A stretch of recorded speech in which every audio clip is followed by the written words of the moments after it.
What's up, guys? We live. I will be joining you in a second. Give me a second. Give me a second. Give me a second. Okay.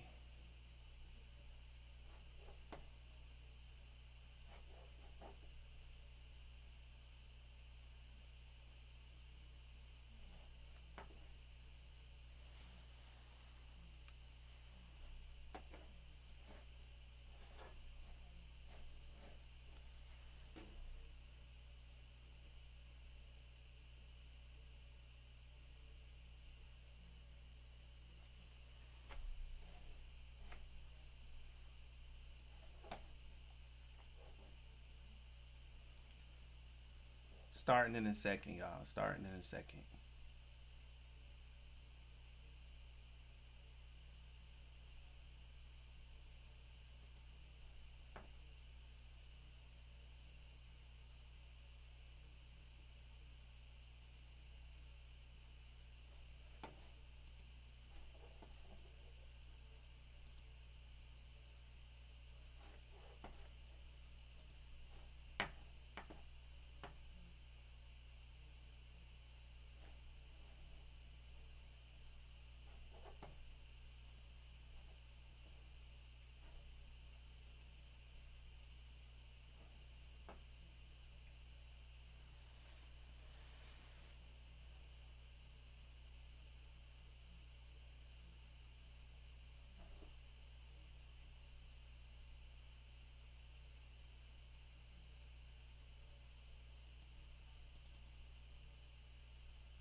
All right, guys. We are live. We are live. Can you hear me? Can you hear me? Let me get some ones in the chat if you can hear me. Let me get some ones in the chat. What else we got here? Is my stuff activated correctly? Uh, let's see.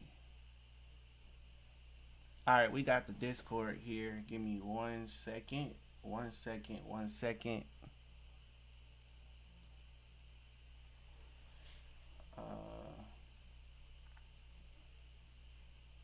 All right, we got ones in the chat. We got ones in the chat. All right, cool. Give me a quick second. All right, so we ready to get started here. We ready to get started. All right, I got new software and a new computer, so give me, you gotta bear with me while I get this stuff figured out over a period of time. But today we gonna be going over this article. This we gonna be going over right here. Let me see. Give me a second. All right, so we're gonna be going over this right here. This article was put out and released by Gfinity. So let's go over it. Let me make sure I can see my chat really good. Let me move my chat over here some so I can see. All right, now we got that out the way. Now, Mortal Kombat 12 release date, leaks, and everything we know so far. That's what we're gonna be going over today. Now, NetherRealm is reportedly working on Mortal Kombat 12 over Injustice 3. NetherRealm Studios announced back in July 2021 that they were ending support for Mortal Kombat 11, citing they were now focusing on its next project. Many believe that the next project could be Injustice 3, with the studio traditionally flipping between their famous fighting game and the studio DC Universe themed fighter. There has even been rumors of a possible Marvel fighting game, but recent leaks have suggested that actually the next entry in the Mortal Kombat series could be the most likely scenario. If you're keen to know everything of Mortal Kombat, then you know, as it tells you to keep going here. Give me 1 second. I'm checking everything on my end. So give me a quick second. We're going to get into it. I got some info for y'all too. Okay, so I just checked it on my phone. We all good to go. Now let's get into this leak part. Now, many suspected that Injustice 3 was in early development and primed for NRS next release, but according to influential in the know artist Jeff Grubb, that might not be the case thanks to VGC. Speaking as a new Giant Bomb video, it implied that the ongoing uncertainty surrounding Warner Brothers games have led to NRS changing projects. Now, it lines up with the reality and it lines up with what I've heard where MK12 would make sense, that most sense, because that's a game that they know will make money. It will sell well. Mortal Kombat 11 was great. It's doing well, but if you come out with Mortal Kombat 12, it will also do well. Grubb says, speaking on Giant Bomb. At the same time, you don't have to use any of these Batman, Superman characters that might tie up in licensing. I'm going to be speaking on that in a second. If you try to get rid of NRS or sell it or whatever. NRS last job ad states that the studio is seeking a principal software engineer to drive the next gen console graphics and Mortal Kombat franchise. Now, release date. It's hard to make any firm suggestions from when Mortal Kombat 12 could release, as it's difficult to know if production for I3 was initially the priority for NRS over the past few years. One would suspect that if NRS was working on Mortal Kombat 12, the best case scenario is that it may release in the second half of 2022, but more likely we suspect it will launch in early 2023. Traditionally, NRS has released a new game every 2 years, which you can see from the bottom listing. 2013 was Injustice, 2015 was MKX, 2017 was Injustice 2, 2019 MK11, 2020 Mortal Kombat Aftermath expansion. However, a possible change in direction could, with the obvious issues for studio sport about the global, pandemic thing going on, could mean we're waiting a little bit longer for NRS games. Now, the story. We're going to get into this story right here, guys. And I got a little background info about this story here, too. Let me check the chat. Everything we got going on here. All right, cool. Now, we'll try to get more in depth on the game's full story in another page that it deserves more attention, blah, blah, blah. In the story expansion, there are actually two endings depending on if you choose to fight Liu Kang or Shang Tsung. If you choose Shang Tsung, you'll get the bad ending. Of course, you choose Liu Kang, you'll get the good ending. We know that already. So I'm going to get to some information you guys don't know in a second. In the ending, we see Liu Kang, now Lord Liu Kang, God of Thunder and Fire, use the hourglass to create a new history before fading to black. We next see what many believe is the Wuxi Academy, where Mortal Kombat characters like Kung Lao and Liu Kang were once trained to become monks. He greets a youthful Kung Lao Lord Liu Kang has chosen as his new champion. He next explains that there must be, that he must begin training, where Kung Lao asks what he needs to be trained for. Liu Kang does not speak, offering a smirk on his face before we get the credits, basically. So again, we won't do a full deep dive. They won't do a full deep dive, but I definitely will. Now, with that being said, right? With that being said, that's everything we know so far officially. Now I'm going to take you behind the scenes for some information that I've gotten from my source to tell you this much. A lot of you seen me release the video. For those of you who don't know what video I'm talking about, I'm going to go to it real quick. The Delia video, a lot of you had a lot of questions about Delia. So they are retconning tons of characters. Tons of characters are getting retconned, as you saw in my last video, because they now have the opportunity to work on some characters that have little to no backstory and little to no future. So what they're going to do is they're going to give them a story, is what they're going to do. So I want to ask you guys this question real quick. What do you guys think of Delia?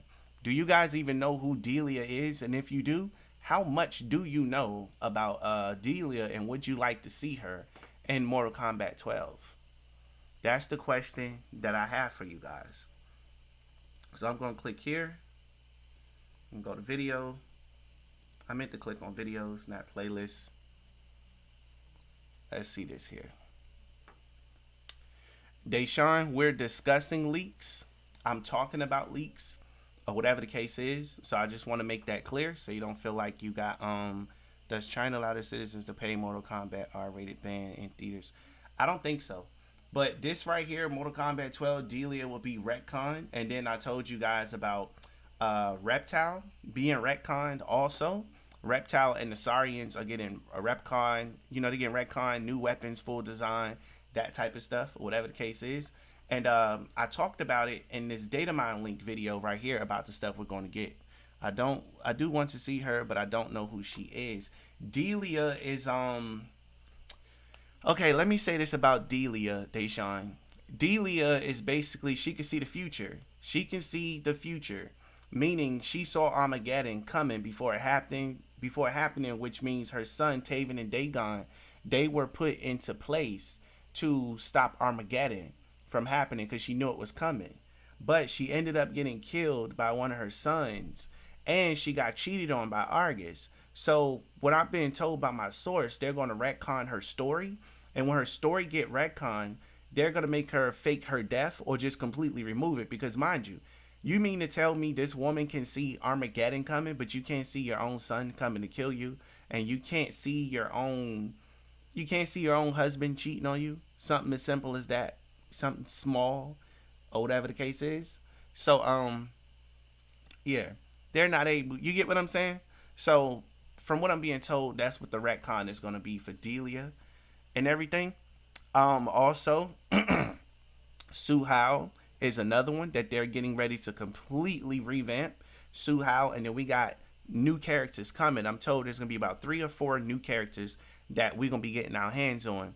It's going to be more than that, but definitely 3 or 4 new characters. We all know Cetrion and Geras was a big hit. Now they're looking to bring in other characters also. So if you guys got any questions, please feel free to ask them. Again, you got to excuse my voice. I am a little sick. Over to trying to get to my full recovery. Delia, the mother. Oh, okay, never mind. Still have MK Armageddon. I forgot who she is now. If remember, she was Taven mom, I think. Yes. Yeah. Yeah, she definitely was. You know, so if you're new to the channel, I do recommend that you check out these documentaries like this. Next Gen, Massive Upgrade, Microtransactions, things of that nature. Definitely want to check that out. And then you got this one right here, data file. What is this? Data mine files leaks. Yeah, you want these. You want those to be checked out. You most certainly do want to check those out. It's a lot of great content on this channel. She's Taven mother. Yo, Dante. Welcome to the chat, y'all. Shout out to Dante. He's one of the members. Don't worry, Dante. I got some new emoji badges coming soon. Hang in there. I'll get around to that. Like I said, I'm getting over being sick from catching, you know, the pandemic thing or whatever it is. So I'm gonna try to get around to that. It is on my to-do list, but I just haven't got there because I'm trying to run the channel and do a lot of other personal stuff all at the same time. So I'll tell you this here. Here's the issue with Mortal Kombat 12. The issue with Mortal Kombat 12 is the fact that a lot of people do not have. We're going to talk about Delia's moveset. Yes, I do have information on that. We're going to talk about that. I wanted to put that in her mythology video because I'm working on Delia's mythology. I wanted to save it for that, but what the heck, I'll go ahead and give you guys that information tonight and still put it in the video or whatever. And Kai will be back too, Dragon Lee. So we're gonna go over some of these things. Okay, so when it comes to MK12, I'm gonna finish this point and then I'm gonna reply to y'all stuff. When it comes to MK12, here's the issue the world is facing. The world is facing the issue that not everybody has a PS5 because there's a shortage of PS5s. So they're concerned because they're building games for the PS5, but nobody can get their hands on one. So now they have to revert back to releasing games on PS4 is what they have to do, because if I'm not mistaken, there's over 100 million or close to 100 million PS4s in circulations, from PS4, PS4 Pro, PS4 Slim, all types of stuff. So more people have PS4s than they have PS5s, and it's going to be like that for at least another year or two before we get out of this chip shortage, or whatever the case is. And by the time we get out the chip shortage, that's when we're going to be able to enjoy the next gen consoles. Right now, we can't enjoy the next gen consoles, which means we may be getting a watered down version of Mortal Kombat 12 to come out on PS4. Or what they're going to do is they're going to come out with a game that's not either one of them while working on Mortal Kombat 12 for the for the PS5, such as that Marvel game. I told you guys a couple of times that a Marvel game was coming.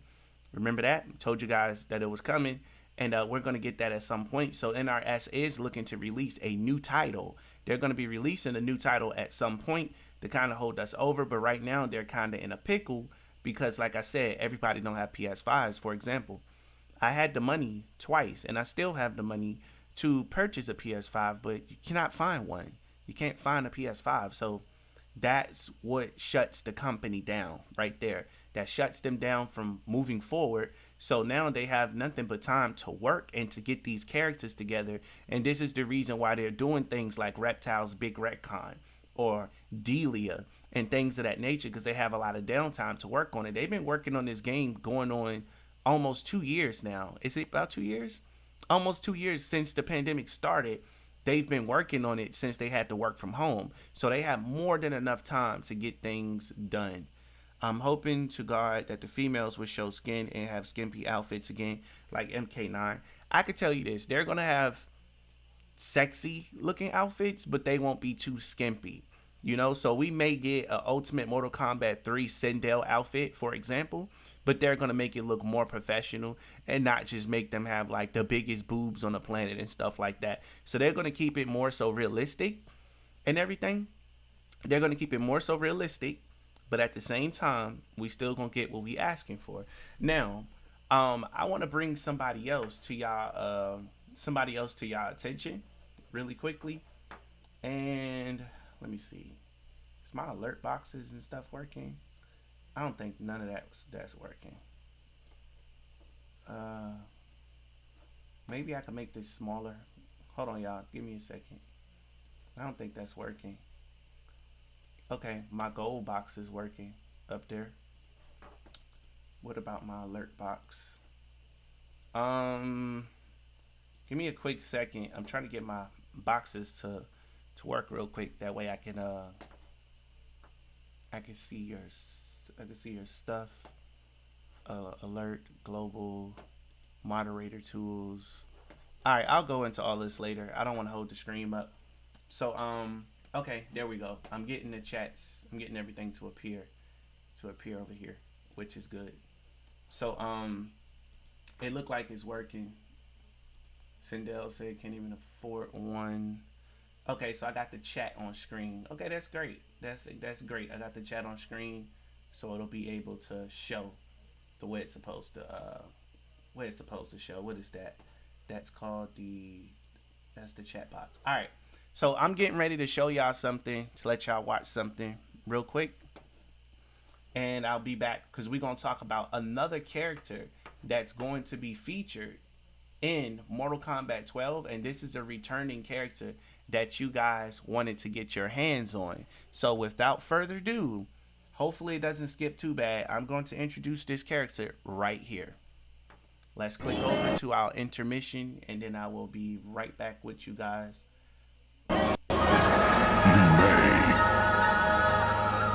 People, Li Mei was trained by Shujinko in the art of combat. Now she is a formidable warrior who battles for her people and for persecuted souls everywhere. Li Mei is originally from Outworld. Her village was enslaved by Quan Chi and Shang Tsung. She vowed to defeat the Deadly Alliance in order to free her people. Mortal fatality. Because she had this kind of skimpy outfit, we gave her a lot more acrobatic and provocative moves in the game. So she has these crazy flip kicks where her legs are doing things that are just physically impossible. So she's kind of like the sexy bombshell character from Deadly Alliance.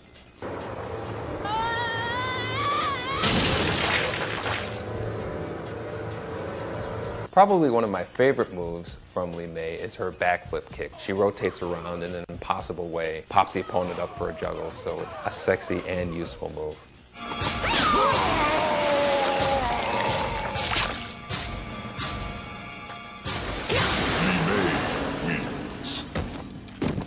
Fatality.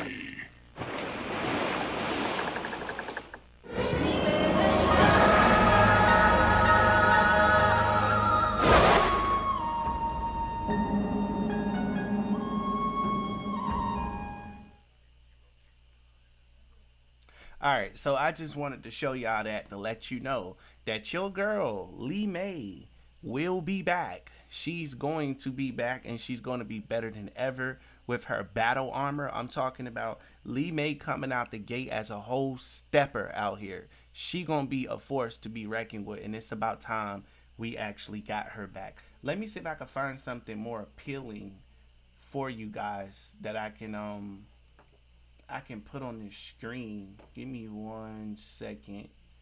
That window capture ain't really working for me too much, so give me a second. I'm see if I can find something to put up here that's more appealing towards the eye. Let's say that there. Add source. Okay, source has been added. Show videos.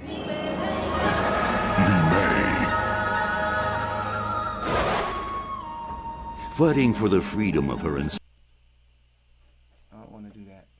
All right, guys, I got new software, so y'all got to work with me while I try to figure this out real quick. Is what I'm doing, so y'all got to work with me. So give me a quick second.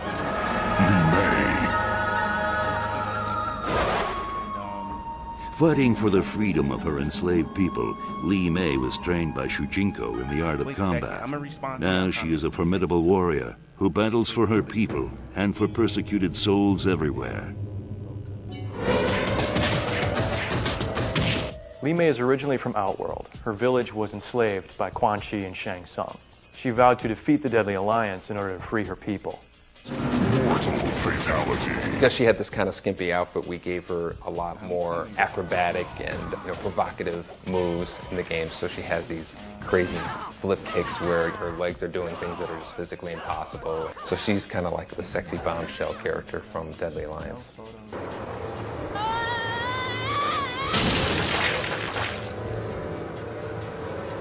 Probably one of my favorite moves from Li Mei is her backflip kick. She rotates around in an impossible way, pops the opponent up for a juggle, so it's a sexy and useful move.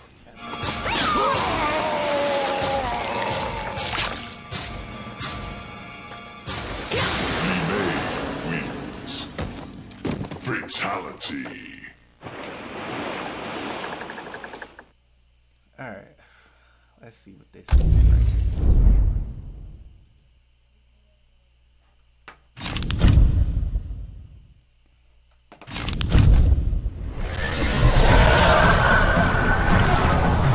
Shang Tsung.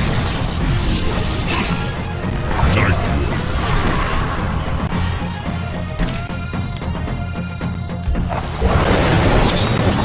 Rain.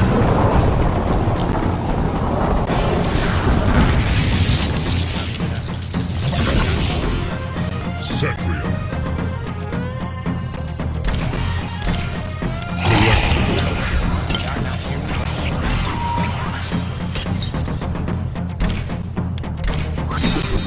Melina.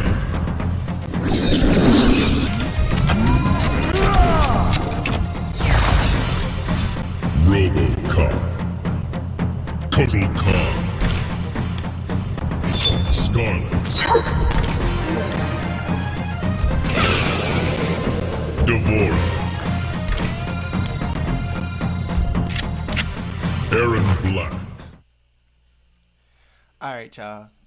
Let me know if you can still hear me. You should be able to. Like I said, I'm working with new software here, so I got some other things that I'm still working on to fix. So bear with me, and please excuse the bad of what I'm showing you right now, is what I'm saying. Please excuse the bad production, basically. That's going to be fixed and it's going to be worked on. So hopefully you guys can hear me again. What was I doing? Like I said, I'm working. Okay, so you can hear me. Cool. Alright, so we're gonna do this.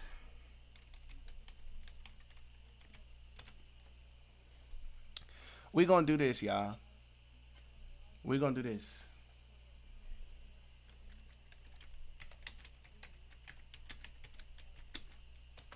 All right. Now, some of y'all asked me for Delia's, what her moveset is gonna be like and stuff. So that's what we getting ready to go over right here. We're gonna go over that. I didn't forget your questions or whatever the case is. Oh, I'm just not as loud as the videos. Okay, got you. All right, I just turned my microphone up some. So let me know if it started echoing, because I did just turn my microphone up some. So if it's echoing, let me know, and I'll put it back to the regular setting. All right. So as you see here on your screen, we're gonna visit this website. That's what we're gonna do. Okay, let's see. Sindel, Scarlet. All right. So I need to turn my audio up on that. Okay. All right. So those of you asking who the hell is Delia, this is Delia right here. This is Delia. This is Delia. Can you guys see this now? Okay. So Delia's moveset. This girl is a beast. She's a monster. She controls fire. She created Blaze. And okay, no echo, perfect. I love to hear that. Yo, bro, it's MK12 taking place in the same era as MK Conquest, but with Liu Kang as the replacement as Raiden. No, this is something new that they're building. Chalk it up success. They're building something new. Okay. Please excuse me. Like I said, I'm getting over having the 19 and trying to feel better. So this is Delia right here. She's an Edenian. She's an Indian sorceress is what she is. She's extremely powerful, and she was married to a god, and the name of that god was called Argus. And Argus cheated on her, or whatever the case was, for somebody else, and that's how Rain was born, who is also a half god himself, basically. Are they bringing back Creative Fighter? Yes, they are bringing back Creative Fighter from what I'm being told. Now, I want to say this loud and clear. Take everything in this video with a huge grain of salt, as nothing has been confirmed by NRS themselves. So take everything with a huge grain of salt. Don't want you guys coming attacking me later if something does not happen. Okay. As you can see here, do we have any photos? Yeah, we got we got some photos here. Y'all gotta excuse me. Like I said, please excuse the coughing. All right, look here. This is Delia. This is Delia right here. Look how fantastic Delia looks. Come on now, you can't tell me you won't be picking this character. She gives me Shao Kahn vibes, but she also gives me warrior vibes. Is what she gives me. Look at that face paint she got on. This is fantastic. And if you look at her real costume to the left, dude, that's bad. That's very bad. And now when I say bad, I mean that in a good way. She looks mysterious, and she's a character that they have the opportunity to fully flesh out. Now, as far as her not having on any shoes, I think that's going to change as far as them putting shoes on her and stuff like that. So let me pass this question off to you guys in the comment section below. How do you feel about Delia? Do you feel Delia is a good looking character? Is she somebody that you would play with? If she's somebody that you would use? That's what I really, really want to know. Yes, she looks dope. I pick her. Okay, cool. Now, a lot of you probably wanting to know what her moveset would be like, right? So, excuse me. I'm losing my, this is where I was. I need to practice before I do that, because I don't want to be popping all the wrong stuff up on screen. So I'm going to have to do some practicing, guys. I ain't trying to put no personal information out there. So I'm going to move this right here. The right outfit is definitely Shao Kahn. That's what it's going to be.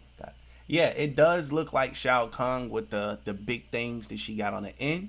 But even if they removed those and just gave her like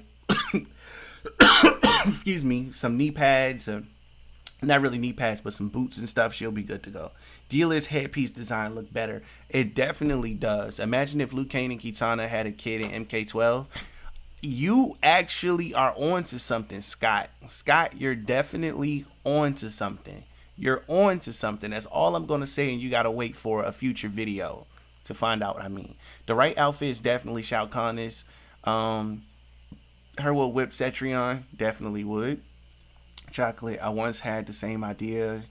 Yeah, she whipped Cetrion. Delia's headpiece design. Take this with a handful of salt to you slow for. Agreed. Dragon, yes. Delia is one of the sexiest sorcerers. I like her as a friend. That's what that is. Alright, what else we got here? So let's look at the next photo we got of Delia. Alright, this one here. What do you guys think it is? We're going to rate these outfits. We're going to rate these outfits. Before we rate these, let's go back here. What do you rate the outfit on the left? Tell me what do Delia get for this here, and then we're going to move on to that one and go on to the other two. Oh, sorry about that. Chocolate Ice 22.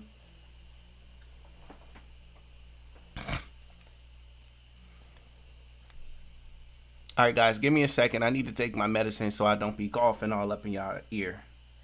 Just give me a second. Take this freaking medicine. Ah, God, I hate taking medicine. Gotta be done.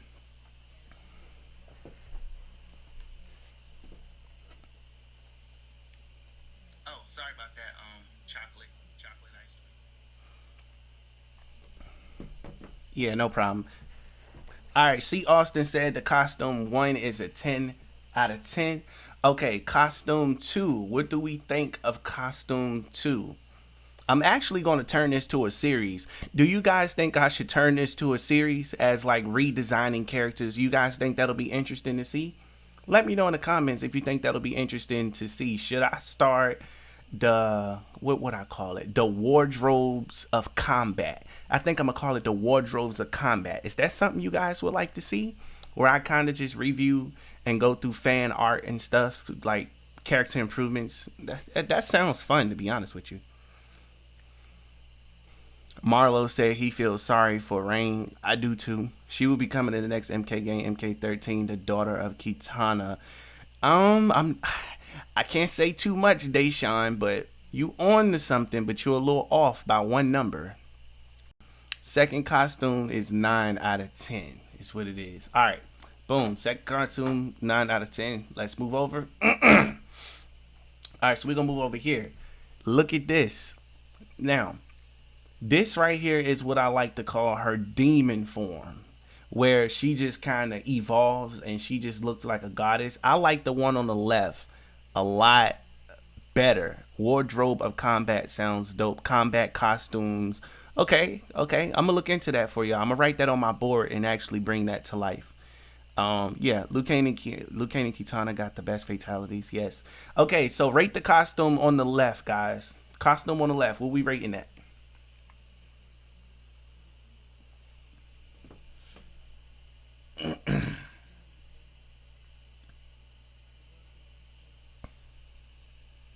The demon form. Yes, that looks good.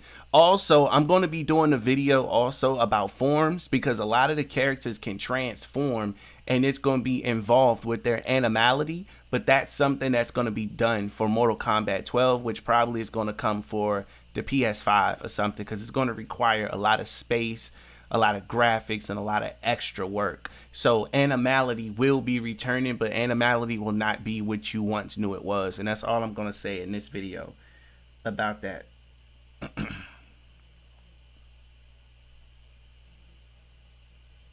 Give me a second, y'all. I'm trying to tweet out the link. I'm tweeting out the link on Twitter. So if you guys have Twitter, please do me a favor and share the screen.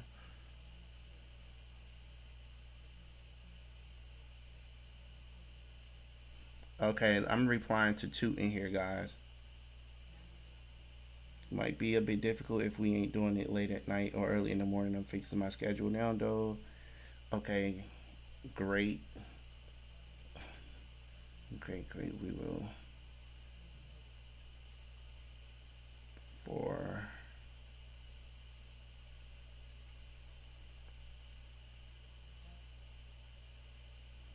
Guys, I'm still here. Give me a second. I'm just writing Tooten, trying to set up this interview with him. But I gotta get this stuff together so when he comes on the show, everything is smooth. Okay, let's read some of the comments. Some of the comments here. Let's see. Let's switch back over so I can see. Streamlab. Where am I? Where am I? Okay. Looks too okay, let's go back up so I can read your comments. Okay. Liu Kang Kitana, that series sounds fun. Wow, I'm impressed seeing this image. The demon form, yeah. You should watch this YouTuber named Principal. He does redesigns on MK characters. He did a sick design of Smoke and Revenant Smoke and Tanya and Lee May.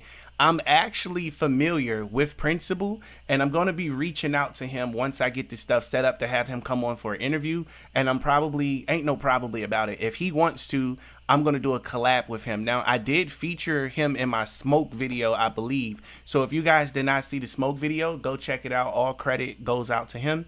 And yeah, I'm looking forward to work with him, Future Boy, and Tooten. Maybe we all can work on one big, huge Mortal Kombat project. So that's something I'm working on. But as you can tell, I'm trying to get my stuff together. Let's see what we got here. Costume 3, Demon Form, 10 out of 10. Liu Kang and Kitana Fatalities, 10 out of 10. 10 out of 10, looks like a goddess. Chocolate said the one on the left gets a 7. It looks like Serena's Demon Form. Okay. Chalk it up success. The original design still winning. I like the one on the left. Looks too devilish. Ermac will return. Yes, he will, Mr. Marlowe Scott. I'm down for the left side of that costume and gave it a 10. I like the left, but no red. I agree. So Liu Kang ain't get with Kitana. Yes, Liu Kang did get with Kitana. Not her skin though. I mean, demonic. Yes. Liu Kang and Kitana ends in MK9 are the best. They shine. Her skin being red is literally what makes it look dope. Yeah, she do look good with her skin like that. Not sure about the red skin or whatever. But I get what y'all saying too. If she had her normal skin color with that, she would look stupid. She would look extra dope. But I get why they changed it a little bit. And I think that's fan art also. Anyone think the MK12 could be set in multiple time periods? Christopher Wickling, you have hit the nail on the head. I can confirm that MK12 will be set in the past, present, and the future. Now, maybe Conquest Mode can come back for 12. Kung Lao and Jade, I like his Havoc redesign. Yes, his Havoc redesign is really good. Costume, oh my God, yes, do a collab video with him. Yeah, Future Boy, if you love Future Boy. Yeah, Future Boy, that's my boy right there. Raiden will be young in MK12. Any new Lin Kuei or Ninjas 12. Ninjas in 12, maybe DLC. Yes, there will be new ninjas. I can tell you that. The fourth one looks good. I'll give it an 8. We need new ninjas in MK12 like Chrome and even the Orange Ninja. Don't worry, you're going to be getting new characters. You also going to be getting Takeda and Kung Jin will be returning also. And there's going to be some plot twist characters too. About to go smoke. Be back soon to catch up. Okay, bet. No problem. Peace. Appreciate you dropping through, Dante. All right. What else we got here? So, mind you, Argus and Delia is the ones who created Blaze, and that's how Blaze came into existence. Blaze is nothing but power. I'll say that there. Nothing but power. Nothing but power. Okay, and give me 1 second. I'm gonna see if I can get a guest to drop by and say hello to you guys.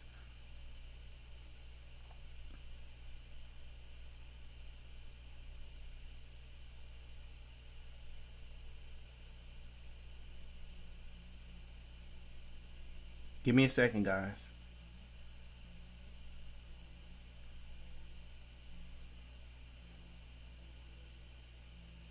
Hold on.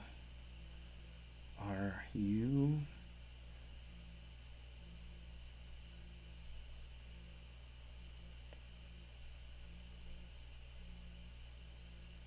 Like, anything. Okay. Boom. I just hit send. Alright guys, had to send a message. I'm going to see if I can get another YouTuber to drop by real quick. I'm waiting for them to respond. They're going to drop by and say hi to you guys if they have time. Now, this right here. More Delia and more Argus. More Argus. More Delia, more Argus. That's what that is. Now, this is Delia getting clapped by her son. That's what that is. That's Delia getting clapped by her son. Okay, guys. So let me ask you this. I came up with a brilliant idea.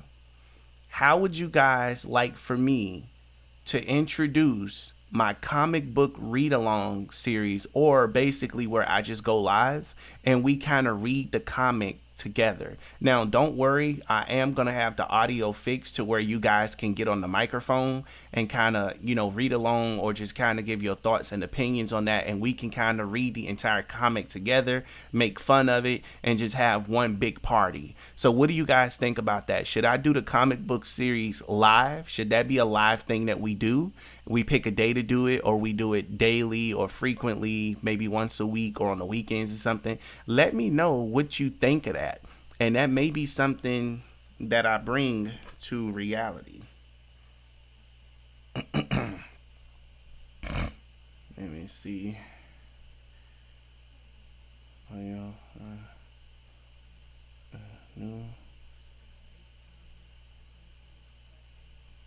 I have to learn how it perfectly Friday, so can do with great audio. Okay, guys, so check this out. We got another YouTuber that's gonna be dropping by, or whatever the case is. So he's gonna pop up in the chat very, very soon. He's gonna be here. So saying over here. Let me see. New ninjas. They're gonna. It's not gonna be about color, but it's gonna be about design. Where are you? Let's see. Plot twist. Yes, it's gonna be a plot twist. Chocolate. MK12. Days of Futures Past. Chalk it up. You hilarious for that one. Yes. Kung Lao, Jay, Kitana, Johnny K, Sonya, my favorite. Agree. Hope this is legit. For once, we need an MK game of all ninjas. Leather costume on a yellow. Dragon, nothing's legit until it confirmed, but we got our fingers crossed. You said there will be new MK ninjas. Yeah. I wonder if we are going to get our favorite characters in there. Golden Years, like Old Man Johnny Cage, Old Woman Sonya Blade. Yo, Stephanie, we gonna get something. We definitely gonna get something similar to that. Let me see. Let me see.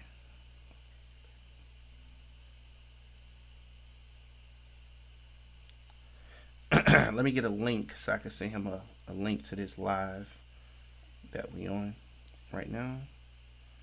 Copy link.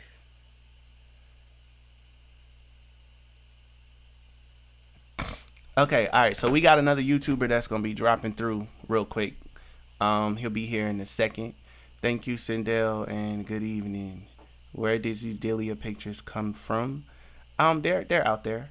Trimmer will return to MK12. A non-live video would probably be more doable.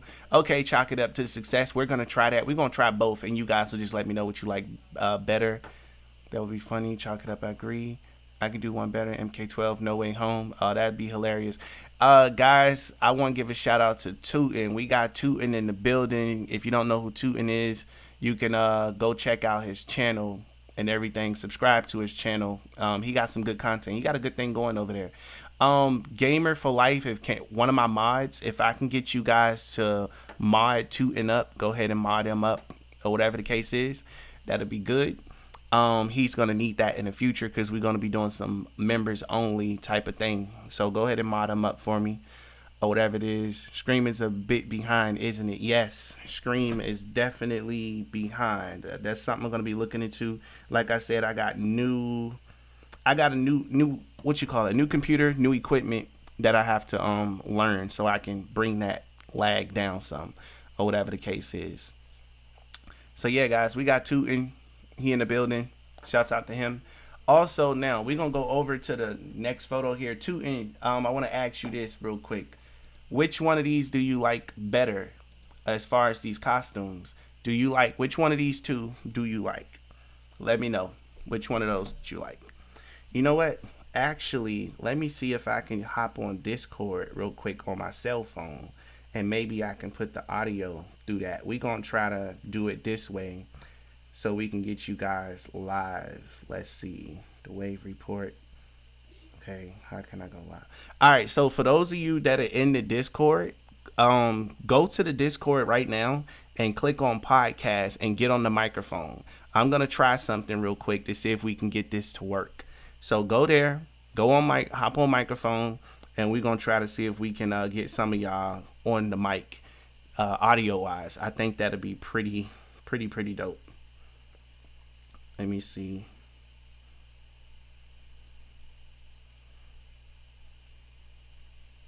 All right, let me send that out. The one on the right, yeah, that looks super fire. I gotta say that. That look fire. That's mine. I like that one right there. What about these? Which one of these you like? Let me type this in the chat so y'all sign in to chat. Okay. All right, so we got somebody here. Okay, we got Sindel. Sindel is here. Sindel, you can hear me? Yes, I can. Okay, why is this not on? This should be louder than this. Let's see if I can get you louder. I know there's a way you can switch this. You can switch this over to speakerphone. It's like a little button you can press. Let's see.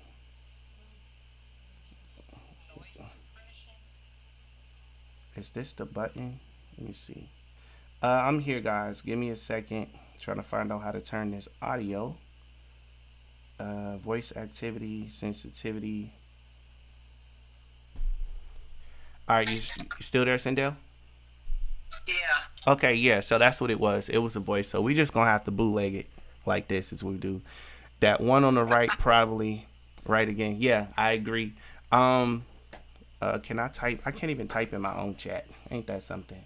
Let me go to YouTube real quick. Live chat. Those of you who want to get on the mic, I found a workaround. Come join the podcast room.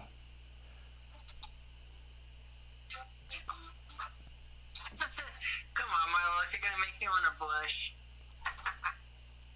All right, so I just put that in the chat for y'all. So we're gonna go on to the next image.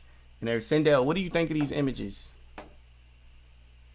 I'd say the left one is actually pretty cool because it's actually something I've never really seen with Delia. I've always mostly seen her default, which is the hooded one that we saw earlier. Exactly. So I thought it was pretty cool.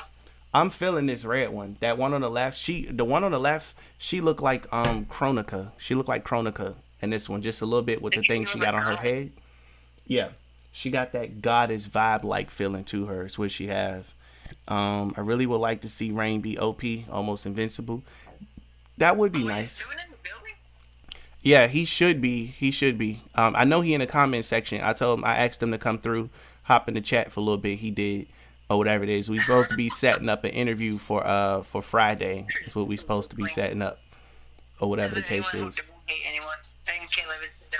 Obviously not. And I'm one of them. Yeah. I don't like her. Yeah. All right, let's see what else we got here. All right. Now, this is what don't make sense to me. This photo. I'm glad they're doing a retcon, because how did Dagon kill Delia when she can see the future? That does not make sense to me at all. She should have seen that coming. Yeah, she should have seen that coming from a mile away. All right, that appreciate it, Tooten. She's like some sort of oracle, you know, that kind of thing. All right, we had somebody that just joined. Let me see. Hey, Tooten, what up, man? Can you hear me? One sec. There it goes. Yeah. Yeah, man. I gotta get this audio thing together. This audio shit, bro. I know, man. It's hard. Hey, I just got an iMac and I switched everything over and I'm using Streamlabs. And one thing I don't like about iMac, you gotta install software just for it to broadcast the audio from the computer. On Windows, I never had to do that or whatever. So yeah, it's gonna take me about a week. I should have it properly together by Friday. So by the time we do a proper interview, they can hear our audio, you know, clearly and everything and stuff. So I'll have that together by Friday. More than likely, I'll be working on it. Yeah. That's weird. So it's not letting you do like a audio output device and just letting you set it to like your desktop audio? Man, if only if it was that easy. I tried, it didn't work. I gotta probably watch a couple of tutorials, play around with it for a couple of hours. You know how that go, and then you finally get it Yeah. at some point. So that's gonna be that. You get the feeling Yeah. too that you almost sound like Dynasty a little bit. Nah, me and him are basically evil twins. Yeah, I'm his evil twin. I'm the bad one. Hey, I'm gonna Just say like this. MK11 Sindel's twin, if I had to say. Yeah. Which is why I posted my name as Sindel MK Deception instead of Sindel MK11, Yeah. Hey, let me ask you this real quick. Let me ask you this. What do you think about them retconning Delia for Mortal Kombat 12? And I'll say this before you answer. So for the people out there, the haters, my comments do not represent Tooten's comments. He's doing nothing but simply responding. That does not mean he represents anything I represent on this channel. Again, take everything with a grain of salt. Nothing is official until it's confirmed by NRS, regardless of what I say a leaker gave me. I just wanted to put that statement out there before you responded to anything. But what do you think about them retconning? Everyone just puts all in the comments. You hear me, Tooten? Yeah, I personally didn't hear about any of it. I haven't kept up with Mortal Kombat. I'm not keeping up with it or doing anything for it until MK12 hits or Injustice 3. Yeah, I definitely understand that. It's definitely literally no information out there to the point where I started a second YouTube channel and I hopped into the Power universe and I started covering that. So that's what I'm doing in the meantime on my other channel. But it's looking like this information I got from my source is that they're retconning Reptile, which is great. Him and the Saurians are going to be redone. I feel like Reptile has been the most shitted on character ever. Like, especially by him being an OG, an original character, and the fact that he get treated like trash. Oh my God. Oh my God. Super annoying. Yeah, like when it comes to that shit, I don't really. I mean, after that last year of MK11, of just like fake leak after fake leak after fake leak, getting hit up constantly by, hey man, my cousin knows Ed Boon's son, who knows his dog, who knows his horse, and it got back to me somehow that, Combat Pack 4 is on its way. It's like, I don't believe any of this shit anymore. Yeah, trust me, I understand that. When I first came over, I was in the, just quick backstory for those who don't know, I was in the Pokemon Go community and I had a source. Literally every piece of information they gave me became true. Like if you go on my page, go to videos, you scroll all the way down, you'll still see my Pokemon videos. And all of those came true. I leaked Go League, I leaked online, I leaked that they were going to raise the levels of the game, literally everything. And I even had interviews with like store employees like Sprint. They were giving me information about the Pokemon Go stops and stuff like that or whatever. So I had a huge credibility in that community, but the game beginning to die down.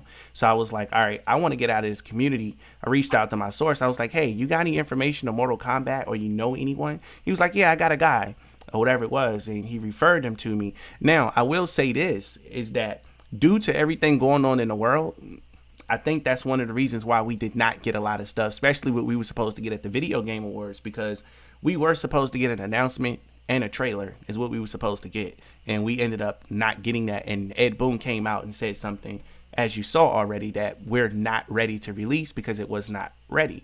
And the reason for that being is that it was not up to Warner Brothers standards. Now, I don't know if you are aware of this. The CW network is getting sold and they're trying to sell off half of the gaming division also. So those are small pieces of circumstantial evidence that goes into what my source was referring to, that they are not going to work on any other thing that requires licenses. They're going to work on Mortal Kombat because they own the licenses. You don't have to wait for none of that to be cleared. You can just start working on it because it's their stuff or whatever. So basically that. But my thing is this: how are you enjoying the content that you're working on now, and like what's that about? I'm bored lately. Because there ain't shit going on over there either. For Dead by Daylight, they announced the newest chapter 3 months early, so there's no leaks, no news, no speculation or anything, so it's quite boring. Wow. So they just beat you to the punch. That's crazy.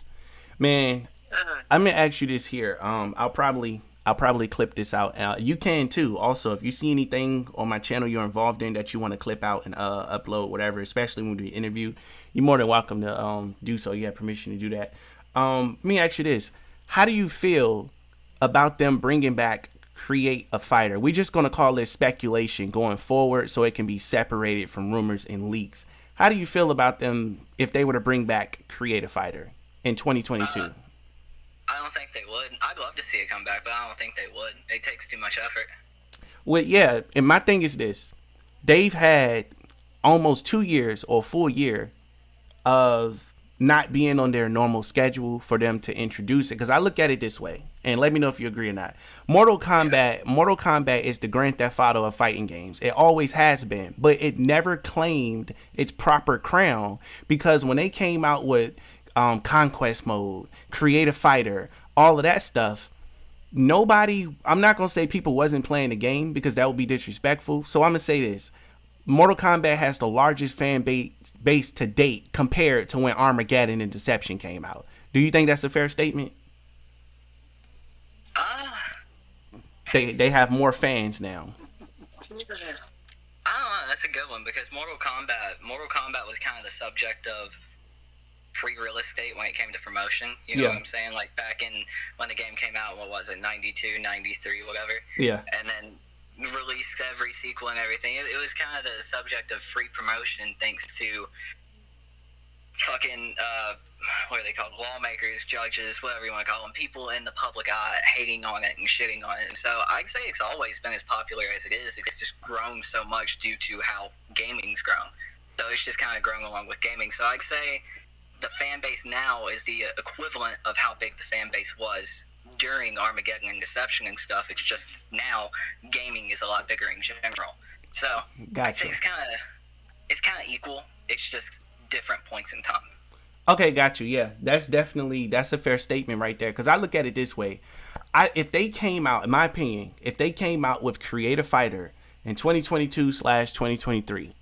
The replay value on this game would be through the roof, because they already put the elements in place. They put the customization system, and they got the store where you can, buy brutalities and stuff like that. But imagine if they had the create system and the store was a randomizer, and you just happen to see a brand new sword is for sale, and it's going to cost you 22 crystals, and you can buy stuff for your character. Like you can buy fireballs, reptiles, acid, and they just create original stuff or use stuff from previous characters that are not in the game. Almost turn it to kind of like something like that. What do you think of that idea? You think that will be able to work with the system that they have, where you only can have like 3 moves on a character, or this one may take up 2 slots or whatever? What's your thoughts on that? I personally think it would be dope. I'd love to see them do something like that, but let's be real. At least for me personally, MK11 has taken my faith in NetherRealm Studios down to like bare minimum. I think anything that they have to put in effort for something as cool as that sounds that would take effort, I don't think they'll do it, because they realize like people nowadays just buy whatever the fuck. If it has Mortal Kombat on it, people are gonna buy it. That's true. So they put minimal effort into MK11 in my opinion, and I think that's gonna continue until they probably hit Ubisoft status. Yeah. And I do think Ed's smart, so I do think when they do hit that status, they're not gonna be Ubisoft levels of stupid. They'll probably change it around, but yeah. Until then. Okay, that's a fair assumption, because my thing is this: they have all of the right tools in place for the creation system, because I caught something in one of the videos. Everybody said it was fake. They said I doctored the audio, which is hilarious. But I made a video of Ed Boon. Are you familiar with a guy named Angry Joe? Yeah, for sure. Okay, so Angry Joe did an interview with Ed Boon, and this was like a few years back, or I think it was like for Mortal Kombat 11. He did an interview with him. Yeah, I've seen the interview. Yeah, and he basically... Angry Joe said, so is it going to be where we can upload the video? I mean, we could upload the characters and other people can download them. And Ed Boon literally said out his own mouth, he was like, no, but that would be a great idea for Mortal Kombat 12. And I turned it into a video, kind of went into like, how cool it would be, etc., etc., etc. That type of stuff. Whatever. How would you feel if Mortal Kombat 12 had a creation suite where you can create your character, upload your character, and you can get like 10,000 downloads. Like, for example, let's say you make a character named Tooten, you upload him, he gets 10,000 downloads, and he become an extremely popular character. Now that allows other YouTubers who don't even have to play Mortal Kombat. You could just make videos off creating characters and uploading them. Yeah. What do So, you like, think of the that? WWE games? Yeah, exactly. Yeah. Yeah. I think that'd be dope, honestly. It most I think it'd be certainly cool. would. Yeah. I did a documentary. Let me see if I can pull it up just to show the title.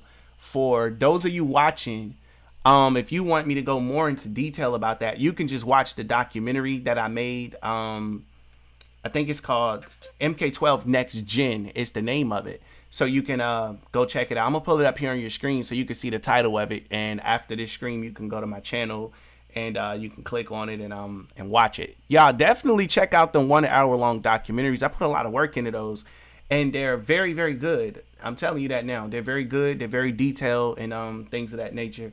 Tooten, have you been able to check out anything? I'm pretty sure you probably been, hella busy. I watch like the main shit, how I found the channel, like the controversial stuff. That's all Yeah. I've had time for. Got you. Yeah, so I just noticed going forward, or whatever the case is, I think the community is going to get, it's definitely going to get bigger, and I'm hoping we have more, how can I say this? I'm hoping we have more people that want to join the MK community, because a lot of people have found out that once you join the MK community, the ceiling is extremely low. It's a very low ceiling. It's not that far to go because of the, the gatekeepers and the community. So I gotta ask, what do you mean by gatekeepers? This is like, don't get me wrong. Like, I have some of my own personal opinions when it comes to some of the people in the MK community, but Yeah. I still don't. I don't get that. Like, when it comes to gatekeepers, who's gatekeeping and how do you think they're gatekeeping? Okay, so gatekeeping works like this. And again, before I say this next part, because I know they're going to be watching, especially this clip, Tooten's views is not my views, and he's merely responding to a conversation. This is not an attempt to get him to speak badly about anyone. He's entitled to his own opinions and to speak freely on whomever, and he also has the right to say next question or whatever the case may be. So I want to put that out there before somebody take this and chop it up into something it's not. So with that being said, gatekeeping is this. I'll name the gatekeepers for you because, all right. So gatekeeper number 1 would be History Behind the Warrior. That's number 1. He's a gatekeeper. Number 2, Uncaged Games is a gatekeeper. Number 3, Dynasty is a gatekeeper. Number 4, Super is a gatekeeper. Let's go back. One that I want to focus on is Dynasty. How does Dynasty gatekeep? Just because of how large he is. When you become large in any community, it's almost like a celebrity or a rapper getting the key to the city. Okay. Yeah, I got a story for you real quick. Okay, yeah, go ahead. So I came into the Mortal Kombat community right before Aftermath got announced, right? There was some leaks going on, whatever else. Yeah, I remember that's when I was binge watching the hell out of your videos or whatever the case was around about that time. So I came in around then, and I was doing leak videos. Nobody knew who I was. I was getting a little bit of traction, 400, 500 views there. Yeah. And it started to pick up when Aftermath came out. It got me a good following, got a few thousand subscribers, whatever. Yeah. And I'm streaming one day, right? Yeah. Just playing the fucking game. All of a sudden, I see Dynasty's name in my chat. Yeah. Dude didn't know who I was. I knew who he was. I watched him growing up. But he comes into my chat. He starts talking to me. Me and him became friends. And keep in mind, I wasn't above 3,000 subscribers at this point. Yeah.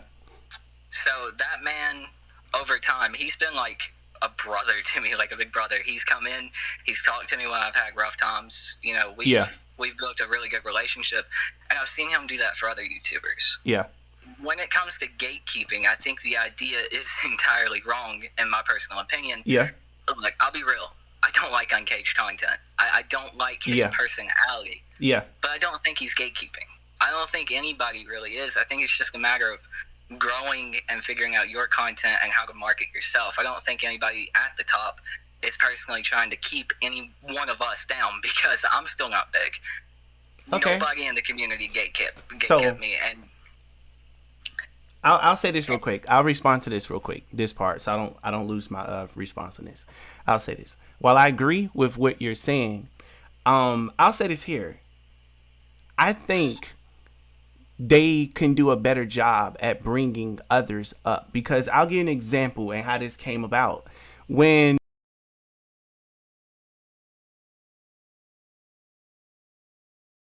number 2 under gaming, right next to Uncaged Games and stuff like that. And when History made the comment he made, and he, you know that whole thing, you saw it already, about clipping my thing out, not giving me credit, whatever, that type of stuff. And Uncaged Games instantly responded with something that was more of a diss. It's been a while. It's in the video for anybody that wants to know. You can go watch it. But when he said that there, it was more so of, everybody just ganging up in their own certain type of way. I started getting copyright strikes on my channel. I started getting takedown notices, all types of stuff, because people were reaching out to people to say, hey, this guy's using your content. Can you flag that for me? And everything and stuff like that. So I'm pretty sure, as you can tell, like when you're a smaller channel, you can do what you want. But when you get monetized and get to a certain level, now you got to deal with copyright and all this other stuff. Now, I do agree people should get their credit for what they do. But the fact that I did provide credit, links and all, and for them to, try to tell me how to provide credit, and then the fact that they never watch my videos but complained about them. If you watch my documentary and you don't see that fat, juicy ass fucking trigger logo that tells you to take all of this stuff with a grain of salt and that is for entertainment purposes only and nothing is confirmed until NRS comes out, I don't know what to tell people. But to get back on track, I think it's this. They're huge. And when you're huge, you should be able to bring other people up, because you should know that your position is protected. You're helping the community grow when you bring other people up. But my thing is, when it comes to that, and maybe this is like the grumpy old man attitude that I have from doing it. Yeah. I don't think it's their responsibility to do that. You're right. Regardless of whether I like Uncaged content or not, or Caboose or History Behind the Warrior. And again, I already said I love Dynasty like a brother. Love his content. Yeah. Shout out to him. But the thing is, it's not their responsibility. They worked their ass off to get to where they're at. Dynasty's been doing this shit since MK9 came out. You know what I'm saying? So he worked his ass off through there to get there. And Caboose and Uncaged and them, they all started around the same time. So they all worked their ass off for it. In my opinion, I think it's awesome when they come down, and I say come down like they're on some kind of fucking high horse, but they're not. They're just normal guys like us, you know? But when they actually do help other YouTubers, it's because they like their content. It's because they like them as a person. It's not their responsibility to do that. They don't owe us shit. You know what I'm saying? They don't owe me anything. They don't owe you anything. And I've had my content made fun of before. I've been made fun of. I've gotten into arguments with people over my content. Never Caboose or Uncaged or History Behind the Warrior or whatever. But what you're saying, doesn't that work the other way too? Where it's like, okay, if they don't owe us anything or whatever the case is, doesn't that mean they could, to a certain degree, mind their business if other people are making videos? If I said I got a leak, because it's like, okay, you guys are gonna, in my opinion, you guys are gonna pretend that we don't exist, but when leaks and stuff come out like that, you want to respond and say, oh, don't do this and don't do that. It's kind of like almost censoring the channel. This is the one reason, like, this is the main part I wanted to be a part of this conversation, is because of Dynasty. I heard Dynasty brought into it, and I'm like, what the fuck? Because he gets the same shit. He might have 500,000 subscribers, but he's still got those turds at the top, those other assholes fucking shitting on him because he covers news and leaks. Yeah. So he's one of us. He's just got a few 100,000 more subscribers. Gotcha. And I watch his content. I enjoy the gameplay. I really do. It's good. It's long content. I'm a huge fan of long content, as you can tell by my own channel, because when I'm on YouTube and somebody's talking about a good topic, I hate when YouTubers be like, okay, so I don't want to make this video long, and I'd be like, dude, make the damn video long. What the hell? Exactly. So, I mean, it's the thing of, I was, you can probably tell in my voice, I'm a little Southern Native American, but get mistaken for white boy. I got the complexion of a cheat. You know what I'm saying? Yeah. But it's like the thing of, I was raised to the lesson of, if you don't have anything nice to say, don't fucking say anything at all. Exactly. And my thing has been this. I had that. Yeah, go ahead.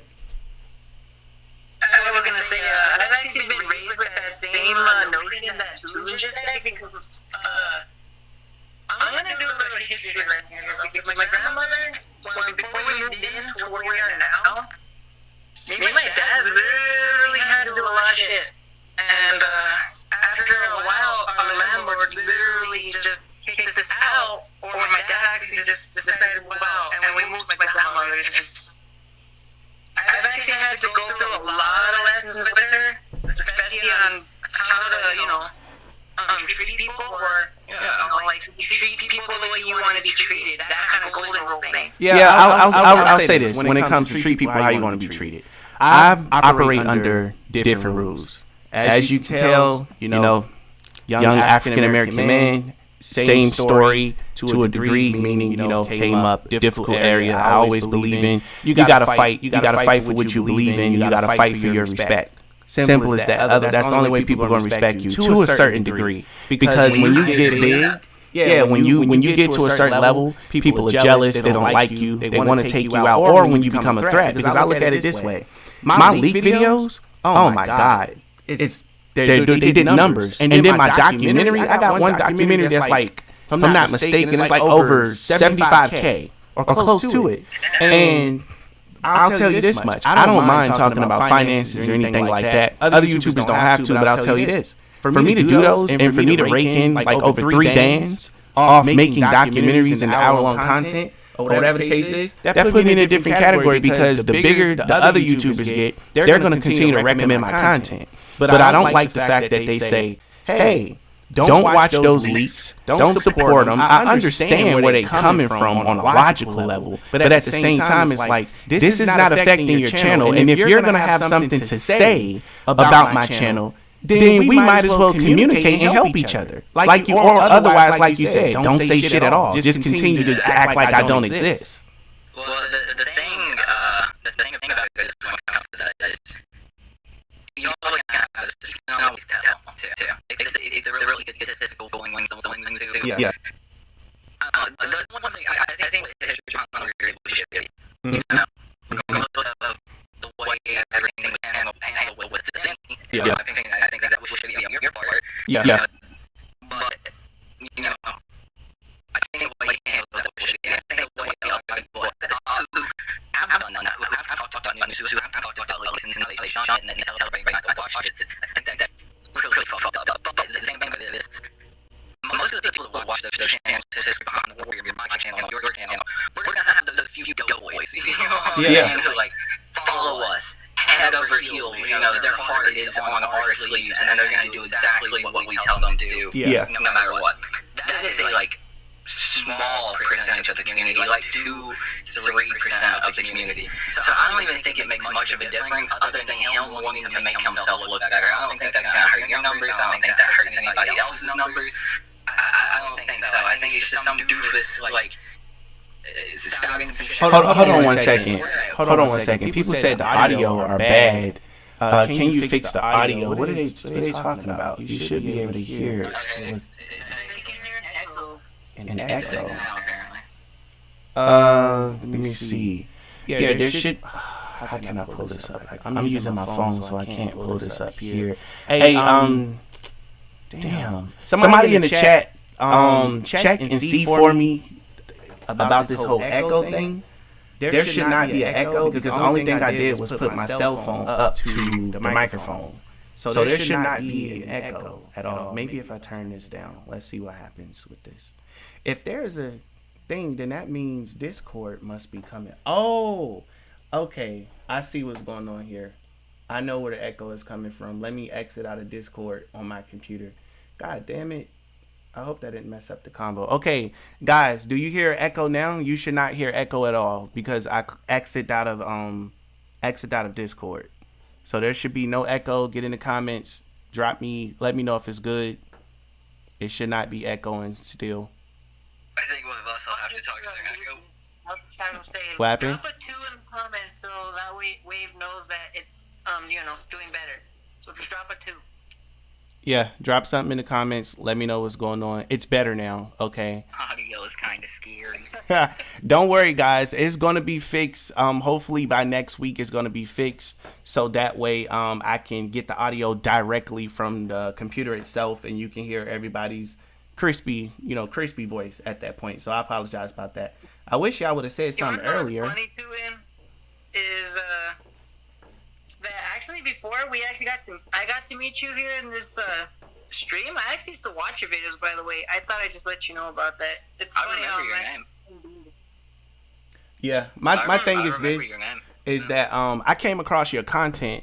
I felt like your content was more chill vibes. Like if there's nothing to watch on YouTube or whatever, I'll search for content. And I came across your videos and they were good because you was covering stuff I felt like was important. One thing I don't like about the big YouTubers, I understand why they do it, but I don't like the fact that they pretend and they don't engage in some of the leaks. Like the leaks don't have to be real. What I mean by that is this: it's okay to talk about them.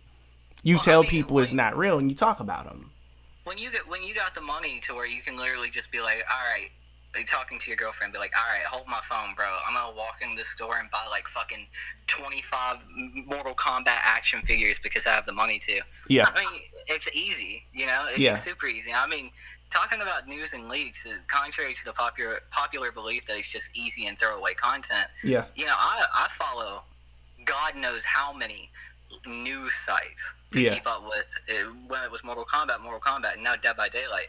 I follow leak Discords, I follow leak Twitters, leak channels, not like YouTube channels, but like, DBD leaks or whatever. It's not easy. You're a one-man news team. You know what I'm saying? Yeah. And like, until you get big, you're editing all your shit. You're not paying an editor for it or whatever. So, I mean, having your girlfriend hold your phone and buying 25 Mortal Kombat action figures, that's just easy. Yeah. So they do that, and they're like, oh, that leak bullshit, that news bullshit, fuck that, dude, that's so bad, look at my content, you know what I'm saying? Yeah. Like, well, I'm here to tell you this, because I'm the type of person, I love competition. I'm competitive. Anything you can do, I can do better. That's just my saying and everything. And that's also good for the market too, because it's good for the consumer at the end of the day, So with that being said, at some point in time, I will be doing the exact same thing. And I think you can figure out the reason why. It's more of a, I guess you could say more of a jab or something like that or whatever. Because it's like, if you have that market to yourself, I'm going to come to your market and I'm going to take everything off the shelf. Simple as that. Because my thing is, I feel like everybody should be able to communicate, get along, help each other and everything. So I agree with what you said. They don't owe anybody nothing. But if they don't owe us nothing, shut the hell up while I'm working on my channel and I'm getting my money how I get it. Like if you got something to say about that, then we might as well sit at the table and do a collab or something. You feel me? But my thing is how do I word this without sounding like a complete douchebag? Let me see. Nah, say what you got to say. This is an open space. No judgment here. No judgment. I think it just goes back to free speech, you know what I'm saying? Like, they can say whatever the fuck they want. Hold on one second. One of the mods, can you drop the link to the Discord in the chat for Jack, please? Go ahead. Sorry. Oh, you're good. I think, it's free speech. We live in America. They can say whatever the fuck they want. And it comes back to, I don't know, when it comes to the money thing, for me, like, yeah, this is my job. And I make my living off of it, but it's never really been about the money. So yeah, I don't really think about that when it comes to it. Yeah. But I mean, I guess even though I don't agree with a lot of them, I think my opinion when it comes to it is, I mean, they worked hard to get where they're at. If they want to fucking say something, let them. There's nothing we can really do about it. And in my opinion, there's no point in arguing because eventually you argue enough and you come down their level. You know what I'm saying? Yeah. Exactly. And I had to take a step back because I'm not going to lie. I put together a diss track and it's going to be crazy. I was like, you know what? I'm not going to drop this. I'm better than that. Let me beat them at their own game by putting out great content or overworking them and everything and stuff, outworking them, I should say. You know, so I'm like, let me just focus on the channel, have my own stuff. Like, for example, the Lore of Kombat series. And I'll tell you this, the Lore of Kombat was created because I was watching History Behind the Warrior, you know, history videos. You familiar with those? Yeah. And he would do who the hell he did? I think he did like the history of Su Hao or somebody. And the video was only like 3 minutes long. And I was pissed. I'm like, dude, that's it? Only 3 minutes? I was like, man, that's some bullshit. You know what? I'm gonna make my own history videos or whatever it was. So he definitely was an inspiration for the Lore of Kombat, you know, series. I told him that already and everything, and it just led to what it is now. Now I got my own series. I'm working on some comic book stuff where we're gonna be reading comics and everything, just kind of spice everything up. And I think it's one of the facts that, you know, because I got this software. I don't know if it's a software, but yeah, it's a software that's installed. I can compare my channel to other YouTubers' channels, and I compared it to, I believe it was Uncaged Games or Dynasty, one of their channels, all of their channels really. And the uploads, my uploads was like twice as much uploads as there was, you know, within a month. Because the more videos you put out, the more stuff. I compared watch time. My watch time was like, let's say, it was like 2/3 of a fourth of where theirs was. So I'm like, okay, I just need to keep outworking them. And this is the reason why I upload daily content. Now, of course, I haven't been uploading daily recently because I ended up catching the 19, still trying to recover from it. And, you know, it's hard to work under those circumstances. I'm feeling better now, but I still got, you know, cough symptoms and stuff like that. So that's the only thing that threw me off my game. It kind of knocked me off. But my point being is that I honestly think there was a lot of animosity from me uploading daily and dominating the community for the couple of weeks that I did, as far as my documentaries going viral and people going. And I only found this out because I gotta tell you this. Look, yeah, go ahead. Man, I really don't mean to sound like a dick when I say this. Yeah. I promise. But this is something that I've learned personally. Okay, I had that mindset at the beginning. When it came to Rams, me and him, like, I did not like him at first because I thought he copied me. Yeah. But I learned real fucking fast that they don't give a fuck what you do.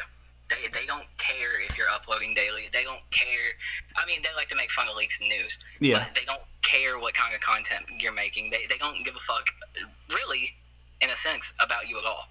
You know, most of the time people are doing their own thing. People are uploading their own videos, making their own content. I know personally, I don't work every day. I don't make a video every day. Yeah. But, you know, even then, I don't have time to go and carouse the internet for other channels to see what they're doing compared to me. You know what I'm saying? Yeah.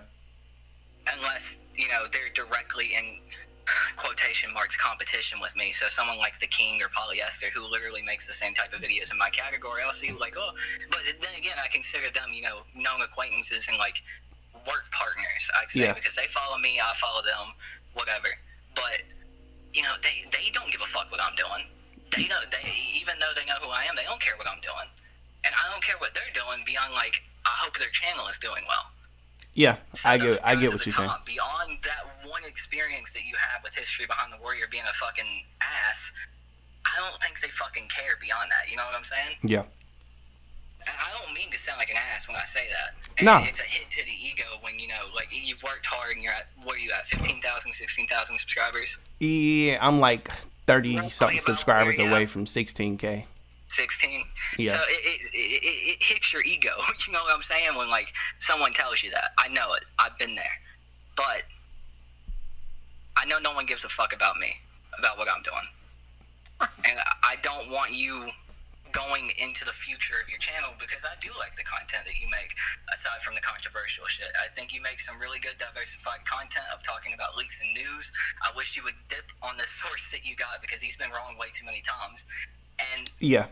Well, when it comes to the source, before I dip on a source, which is definitely because I told myself, okay, I dropped the videos, it got a little controversy, you know, bordering a little subscribers, this, that, or the third, just being realistic here, or whatever it is. The conversation has been had with Warrior, this, that, and the third. I did not want to turn my channel into one of the negative channels because you don't get sponsorships. Exactly. You don't get sponsorships that way.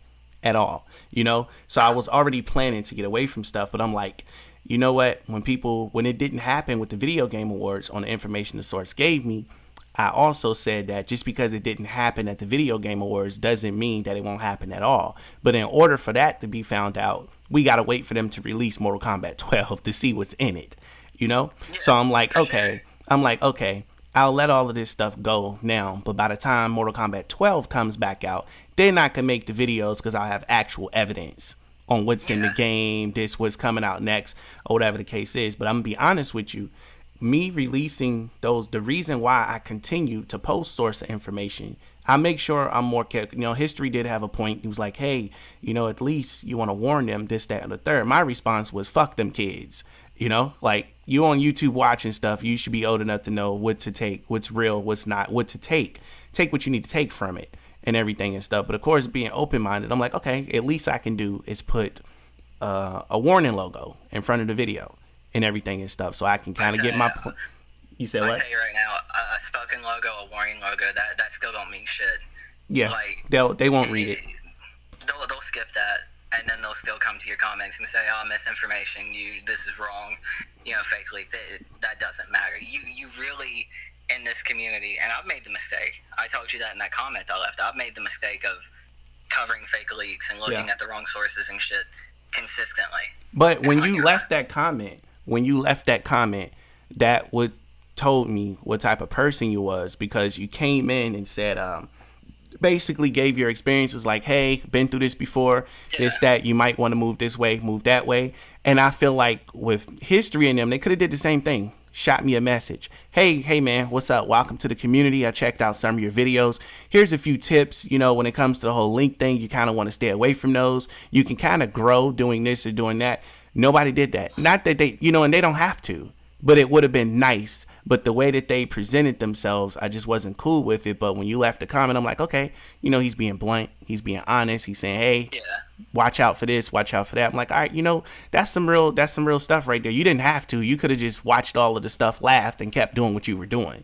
You know? I mean, I'm an asshole, but I'm not a douchebag. You know what I'm saying? Like, yeah. When it comes to History behind the Warrior, it definitely could have been handled differently on his part. Like, he didn't have to be a complete douche about it. But when it comes down to it, he's his own person, and the best thing you can do in that situation is be like, all right, whatever, and just keep going. Yeah, most definitely. And like I said, really, even now with the opinions that we're having and the discussion that we're having, like, I've made my opinions very known. I know there's a few people in the Mortal Kombat community who will never work with me, but I've also been very open and kind and taken criticism from some of the other people, because if you get to the point in the Mortal Kombat community or any community where you just, like, you have this competitive sense and it's like, I'm competing with everyone. Yeah. And everyone is against me.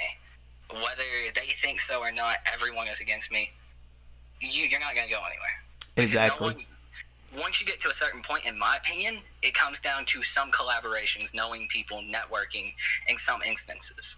Yeah. Now, I'm not saying, like, use the connections that you have, like, use them and abuse them, but it comes down to, like, having friends who would want to work with you and seeing both of your channels grow.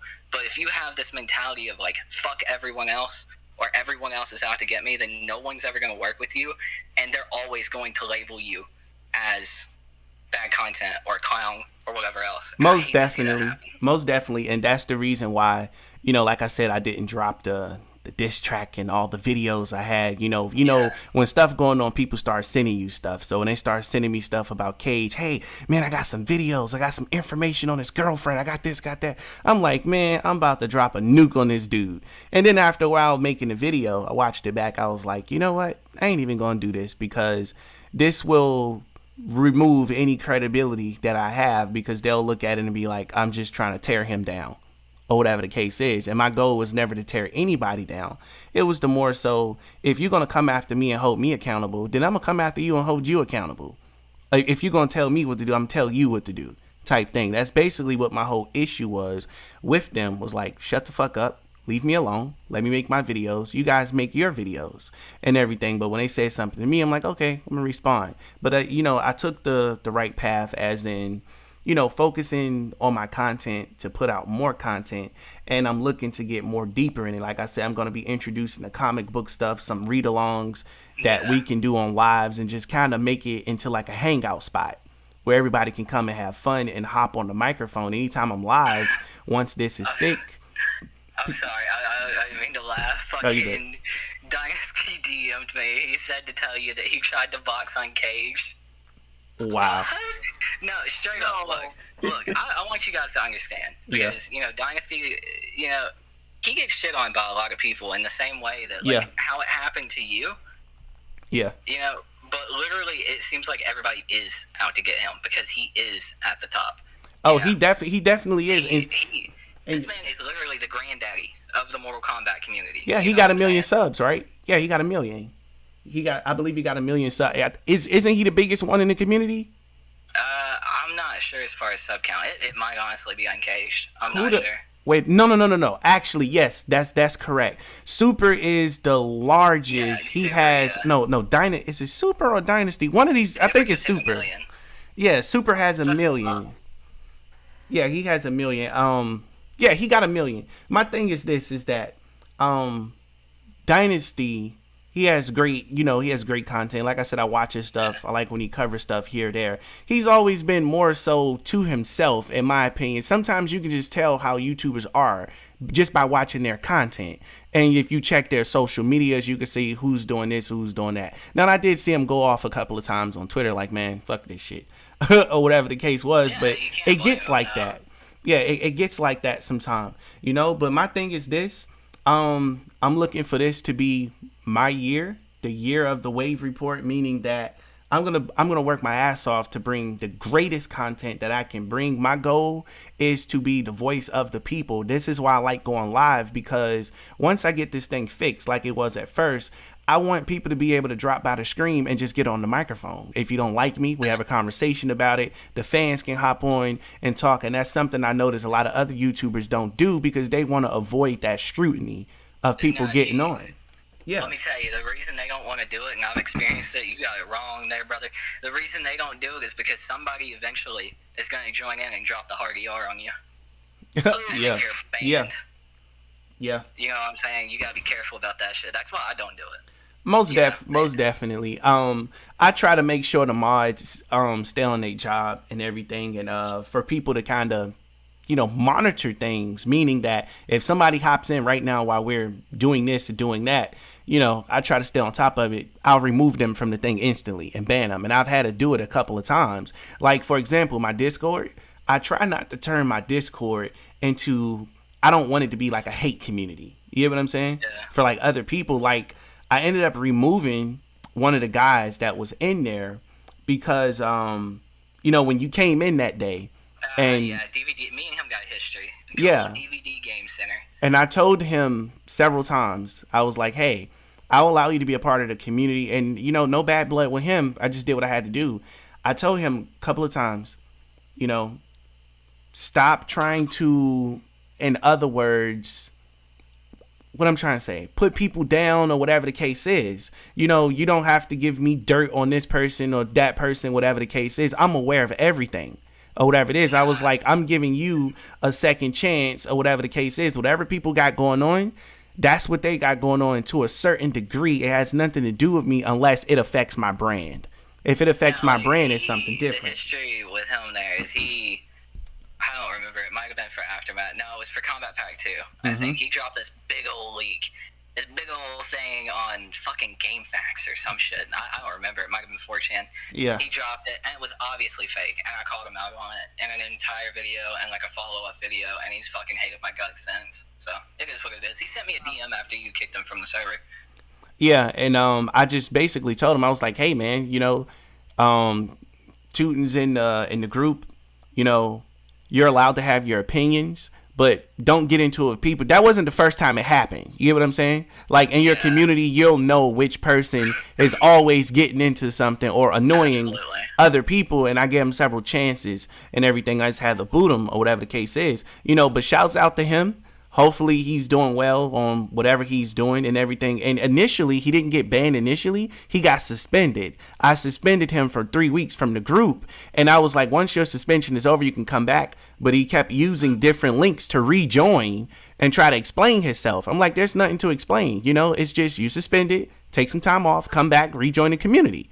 You know, but when he kept joining and he started getting disrespectful, I was like, all right, cool, you're banned at this point. I don't want to silence anybody. People can say whatever they want to say, but to a certain degree, like I said, I'm not trying to build no hate community where it's like, you know, this the Tooten club over here or whatever the case is. No, because then everybody will be saying certain type of stuff. Nah, it's not going down like that, you know? Brandon Brown in the comment section said Bruce Poet does live streams. What are your thoughts on Bruce Poet comment? You checked out any of his content? I don't even want to go into that one. Oh man. Yeah. Well, oh man. All right. Well, we know what that means, but I do got a question for you. I got a question for you. Yeah. Now, look, man. Having the whole stance on Dynasty, right? Yeah. When it comes to that, I do gotta ask you. You realize you were like using his intro, right? Oh my God. Let me explain that. Yes, that was done. All right. Let me be honest with you. I went dark rating with everything that was going on. I changed my intro. My intro became darker, and basically I took a couple of people's intro. Yes, this now, guys, for those of you that are gonna watch this and criticize me, I stole this stuff. So you guys that want to say I was stealing and doing this, no, this is what I actually stole. So I'm saying this on record. So I grabbed a couple of clips, you know, because I'm going dark at this point. It's like what you said, you know, fuck the community, this, that, everybody's out to get me. You know, that's how I was feeling at that point. And I was like, you know what? I'm going to just be a darker version of everybody. Is what I'm gonna be. So I took his intro, mixed it in with another intro, and as you saw my intro say, there's a new king of the hill, because I felt like, yo, I'm about to take over. I'm the new king of the hill around here, and whatever it is. And I use Dynasty's thing, and if you look close enough, you can see his full intro in the background behind Sub-Zero. And I also had a second version with Uncaged Games' little theme song in it, and I had a third one where it was like the history of combat. When my intro comes in, you basically see like, you know, you ever watch The Flash when he's like going through timelines and it shows. I had an entrance like that showed like Dynasty, Uncaged Games, and everybody, and you just kind of see me running through it, and I'm like the top dog or whatever the case is. I tell you this is going back to my previous statement of they don't know or care. You gotta be careful with that. They could 100% copyright strike your ass for that. Most definitely. That's why I switched my intro. I don't know if you've seen it in my later videos, but I switched it back. I kind of was like, all right, I'm gonna put the dark rating thing on hold. All right, it was just a phase. I'm done with it. Let me just kind of focus on the channel. I was like, if I'm gonna go up against these people, let me do it correctly, and we can go content for content, basically, and just kind of let the people decide or whatever. So the diss tracks and leaks and stuff that I had about them that I was gonna release that I had scheduled, I just deleted them, and they was like an hour long. I was like, let me just delete this stuff, man. I'm not gonna do that, because if I do that, they don't have to do any work. I'll be self-destructing at that point, or whatever the case is. I mean, that's fair. Yeah, so I'm like, I'll self-destruct myself. Like, let me just focus on the content. But I will tell you this, I am gonna look to get into other content, because now that I made enough Mortal Kombat 12 videos, I'm being honest with the people watching here, is that by the time Mortal Kombat 12 come out, my videos are gonna spike tenfold, because by the time everybody else is making videos, official Mortal Kombat 12 videos, mine's and my documentaries, the channel will just re-catch on fire, you know. And I'm gonna be honest, I was looking to get ahead to make a certain amount of Mortal Kombat videos, so by the time it comes out, I'm already established, because you know the big YouTubers, once they get their hands on it, it's a wrap. Everybody's gonna make videos, and yours is just gonna get flooded to the bottom in some circumstances, you know. I think in that case it comes down to quality. You know what I'm saying? Mm-hmm. Like, everybody's talking about the same shit. It's just quality over quantity. You know what I'm saying? Yeah. That's exactly what it is. But I'll tell you this much, man. If you're down for it in the future, I would like to do a collab, maybe on like the Lore of Combat, like one of the Lore of Combat episodes or something like that, or maybe a documentary or something. You know, I know you got away from the leak stuff, so it wouldn't be leak related. It'll probably be like a speculation documentary or something like that. you know, if it's something you open to, or if you have any ideas, you know, that we can put together. Because my thing is this: I'm looking to work with people. Like, for example, I'm looking to work with Future Boy. He's cool. I don't know what the hell he doing over there, but he pumping out content like he on crack or something. He makes a lot of videos. Yes, he does, and that's a good thing. Quite a few, actually. So What happened? I was trying to say, I actually saw quite a few of them that he's pumped out so far. Yeah, he does a good job. Pretty He's getting reactions from the people that's making the new Mortal Kombat. They even made an article about him also. So that's good and inspirational for other people who are doing it, because it shows you don't have to be that big to be, you know, to have your credibility or whatever the case is. I got an interview with Todd Garner when I had like 9,000 subscribers. You ain't got to be big. Yeah, that's dope. No. That's real dope and everything, you know. So hopefully, you know, in the future we can put something together. I'm gonna try to come up with everything and see what we can do, and possibly make some good content or some crossover content. I'm gonna recheck out your content again. They just dropped something. Didn't they just drop something about somebody coming? Was it like Stream or Michael Myers or something like that? They dropped something about DLC. For Dead by Daylight, it was The Ring. Oh, okay, The Ring. That's what it was. Yeah. Okay. Yeah. So let me ask you this: how you feel about that that content? You enjoying the change of scenery, or you feel like you need another one? Not. I go through phases. I got like very, very bad ADHD, so like I'll enjoy something for a while, and then like I just put 70 hours into The Witcher 3 in the past 2 weeks. So of course, like in that instant, like I want to be making Witcher videos. But as far as Dead by Daylight goes, as my job in that community, I love it way more than the MK community. It's less. I mean, it's more toxic in the people that play the game, but it's less toxic in the sense of the community outside of the game, like on YouTube and shit, and conversations that you can have. So, got you. Yeah. Okay. Like talking about it, yeah. I'm gonna check that out. I'm gonna look into it and see what's going on. To try to get into some different games and stuff like that. I'm always down for trying something new. Is it kind of like where you can have like lobbies and play with other people and stuff, or is it like strictly like one player or something? Nah, it's an asymmetrical game, so it's an online 4v1 game. So Okay, one cool. killer versus four I've seen survivors. some gameplay of that, actually. Okay, cool. A So bit of it on YouTube. okay, Yeah, cool. So it's in the pretty cool. future, when I get my gaming set up or whatever the case is, I'll probably, you know, cross over, come to your world, see what you got going on over there. And then by the time Mortal Kombat 12 or something come out, you can kind of, you know, we can run like a King of the Hill or something like that and everything. And I think that'll be dope for the community. And also, I'll tell you this, I'm working with some marketing people, so you're going to be seeing my channel all over the place as far as being promoted for marketing, because I don't know why some people just don't believe in marketing, but marketing is getting worse in a good way. Like YouTube used to have no ads, and then it went to having one ad. Now you got to watch 3 ads before you watch a video. It got so bad to the point where I don't even want to watch the video no more if you got 3 ads and I can't skip it in the beginning of the video. Oh, I hate that. Yeah. Yeah, so I just I'm still trying to grow my channel nowadays, too. Since I started back in 2017, which is 4 years ago or something like that, 5, I don't know. So Yeah. I've been trying to grow it as much as I can. yeah, you just gotta work hard and stay consistent.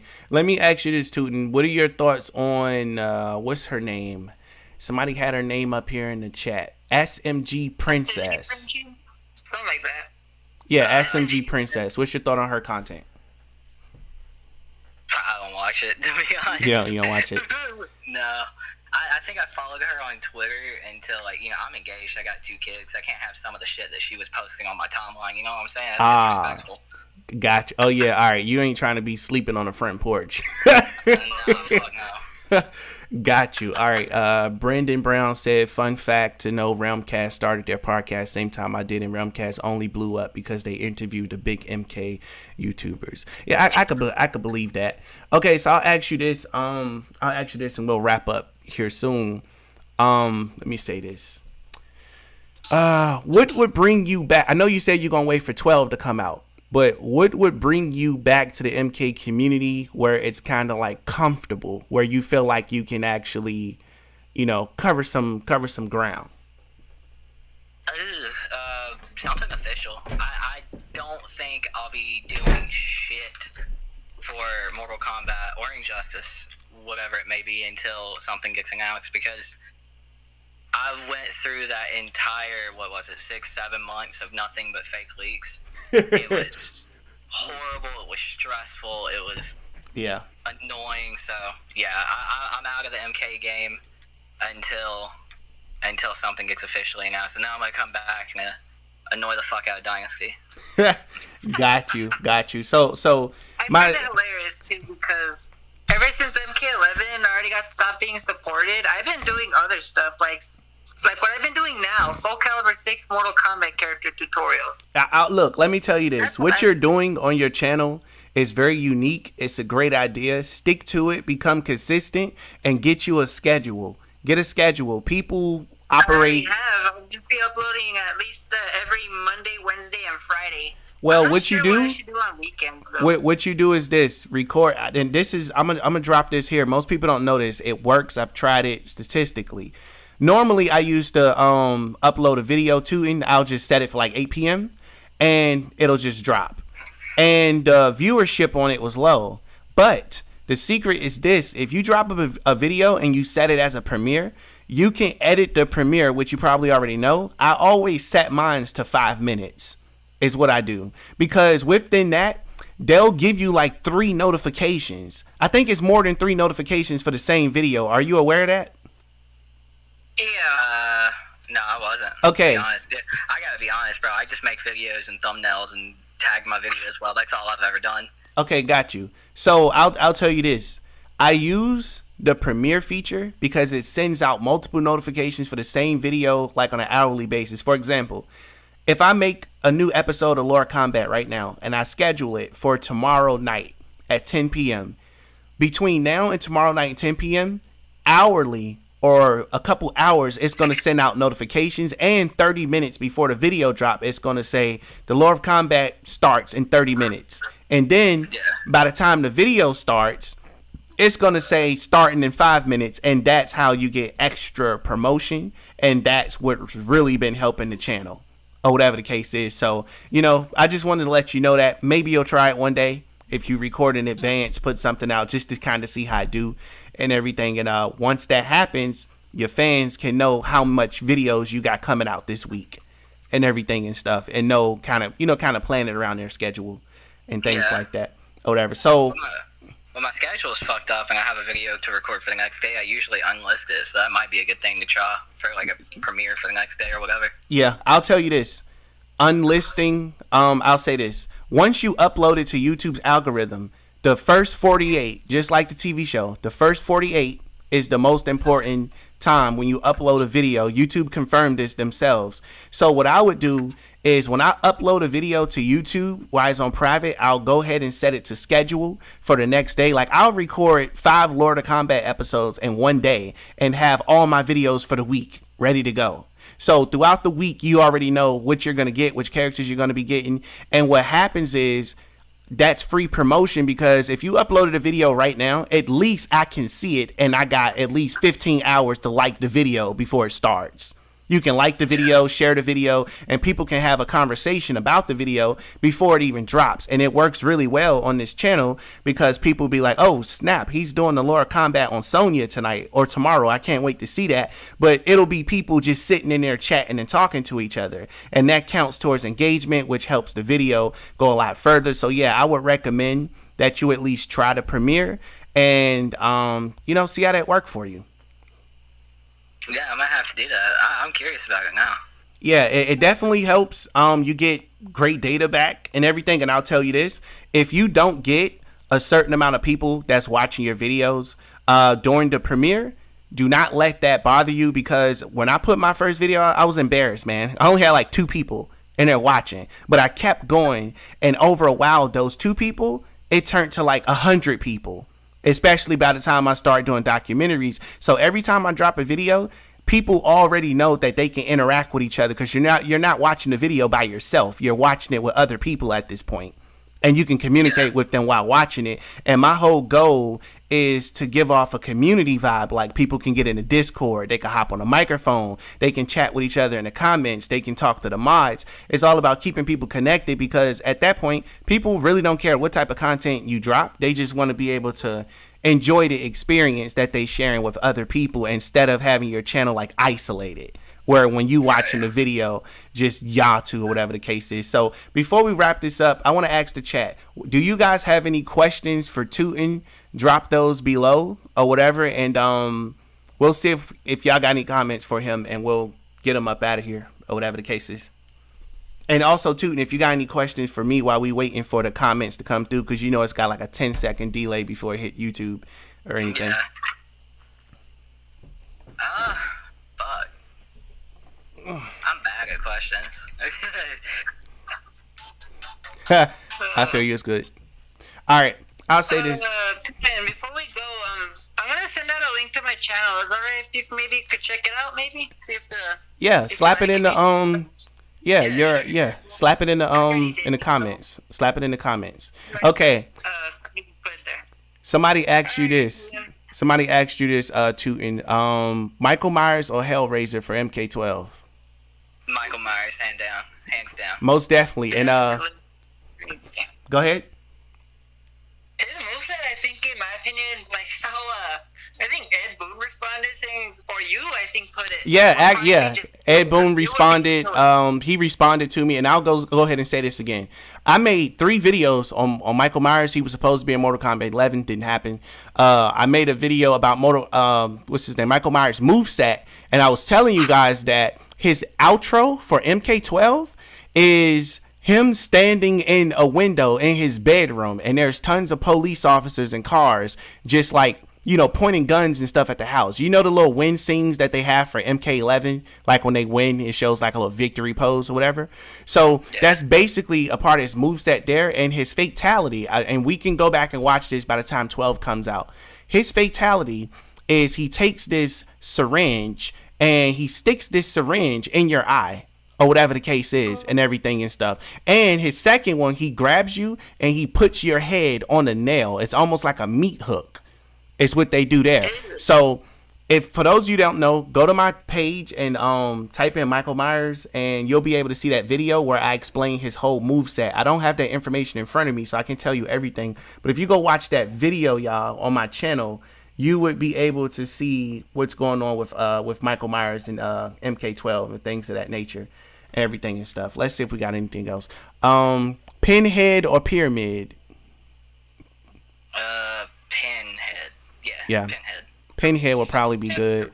Okay, let me ask you this. Do you think they should bring back the run button for 12? If so, why? Or why not? I feel like they should just like remake MKX and just release it. Exactly. Well, I'll tell you this much. I'm gonna be honest.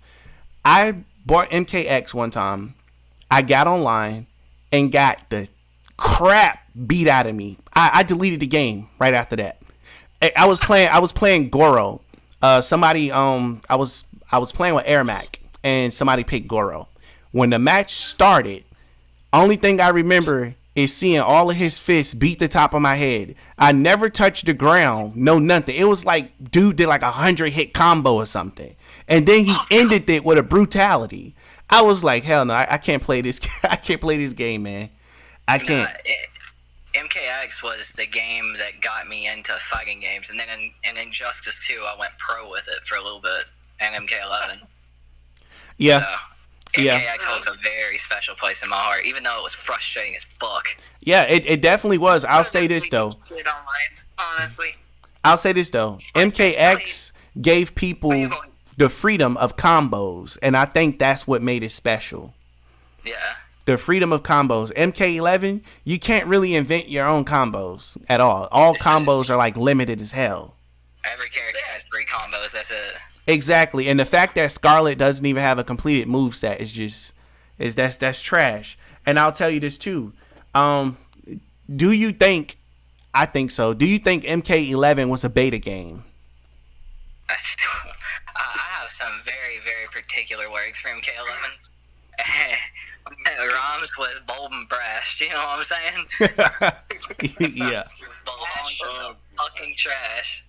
MK11. I don't even want to get started on this topic. I just joined. Oh my goodness, man. Hey, what up? What up? What up? It's been a long, like 2 hours now, but we just been sitting talking with Tooten. I just got off of work, man. It was crazy, but MK11, like, yeah, they did some cool stuff with the whole crossplay stuff. Like, I really enjoy that part about it. Yeah. But, I mean, I'm number 58 on Xbox in the world for MKX as we speak, and I'm one of those people who run cancel you in the corner, do 51% restand combos. Like, I'm the reason why people can't get into the game. Yeah, explain why your clips are pretty damn crazy, dude. Yeah, man. The MK11, the combos aren't it. The breakaway system, how there's 50-50 crushing blows that can get like 30% off of just one hit. Like, it's just not it, man. Yeah. I take Injustice 2 any day. I'm gonna be honest. I don't like the I mean I like it when it works in my favor, but I hate the fact that you can do the fatal blow and literally come all the way back and take like 50% of health. I'm like, why would you put that in the game? Because that's more gameplay that we can have, you know, where you got to fight them all the way down to the last piece of health. Like, you really got to put hands and feet on people or whatever, but you don't have to. In 11. It's not like I got my ass kicked, you know. Like I won like 8 tournaments on MK11, but it's just I won the tournaments and never felt like I was actually winning. Yeah. And also in 11, it's like if you don't play S tier, you're losing. I don't know if y'all know who Destroyer FGC is, Yeah. but he's doing Champions of the Realms right now for MK11. Yeah. And like I was watching this pro player, y'all might know him. He's a really good Liu Kang. His name is Wise Gemini. Yeah. He was going up against a Fujin player, which Fujin's S tier if you know how to work him right. He's real hard to learn, but he's very good. But this guy's like one of the best Fujin players I've ever seen, and he was trying to play Liu Kang, his main. And he just goes, nah, I cannot play Liu Kang. And he just immediately switches to Jackie, which is one of the best characters in the game. There's just there's no reason why you can't play. You have to play the top 5 characters. You can't go into a tournament and come out winning with Shao Kahn. There's just no way. Yeah, but No way. He's not really that great, if you ask me. His mids are not that great. I mean, in all fairness, if you're not playing the best character and you're playing in a tournament, what are you doing? You know what I'm saying? I'm not gonna self-handicap myself. You know what I'm saying? If somebody else wants to play the shittiest character in the game and handicap themselves, go for it. But I'm trying to fucking win. You know what I'm saying? But look, I'll tell you this real quick. My favorite character that I play with, or my go, well, I'm not gonna say favorite character. I'm a strategist, so I only use certain characters to their advantage. I play with Cetrion, but my gameplay is like no other. I'll tell you right now. I'm a spammer / zoner, and I enjoy it because if you can't get over these big ass mountain rocks I'm throwing at you, that's your problem. Or whatever the case is, you know, because I have to predict. Like, I have videos for those of you that are looking at the screen right now. You can go to my page, click on MK11, check out some of my Cetrion gameplay, and you will see how it doesn't, like, if you're high level or whatever the case is, if you can't break my defense to get close to me, to put hands on me, that is your problem. I just want to speak up for the spoofers and say that. Look, like, I picked Jackie because I play MKX, and she's the character most similar to MKX. I'm gonna put your ass in a block string that's gonna last for 5 minutes, and you're gonna eventually fuck up. You know, like that's how I play. I'm a pressure guy. I find it hilarious because I've actually faced quite a few Jackies in my time in KL right now. I'm just waiting for the new season to drop. I don't know when though. Well, see, my thing got is this. Jackie because Jukes came through. I Jukes used to came play through with and Jackie when the game first came out, and I would do something called mid zoning because you know she got them rockets that she can shoot at the ground. Yeah. So I will always get like shoot the hell out them rockets, and that was what I called mid zoning. Also, MK11 is just footsies, really. It's not like most of the strings in MK11, unless you're playing Sub-Zero, then you can 50-50. But, like, most of them are lows, mids, but if you're playing, like, a grappler, you can always confuse with command grabs. That's why grapplers are, like, meta in MK11, because you're playing Kodal. Kodal's, like, one of the most used, like, fighters in the whole roster, and he's S tier. Oh, yeah. And I've dealt with a few of them, too. I mean, yeah, you can block the mids, and him being plus with his pizza throw amplified, you can be plus and safe with that. But, like, just catch someone in the middle of a mid string with a command grab, it's like 18%.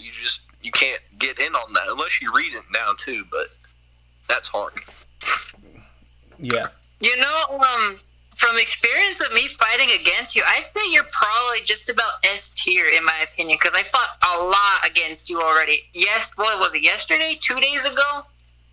And we were just running a room, and we're like, I'm over here trying to kick your ass, and then you literally just come out of fucking nowhere with a few command grab strings with Sub-Zero or something fighting. Damn. But I'll say you're pretty good. You're actually, you could actually do an FGC tournament if you wanted to. You know that, right? I don't like MK11.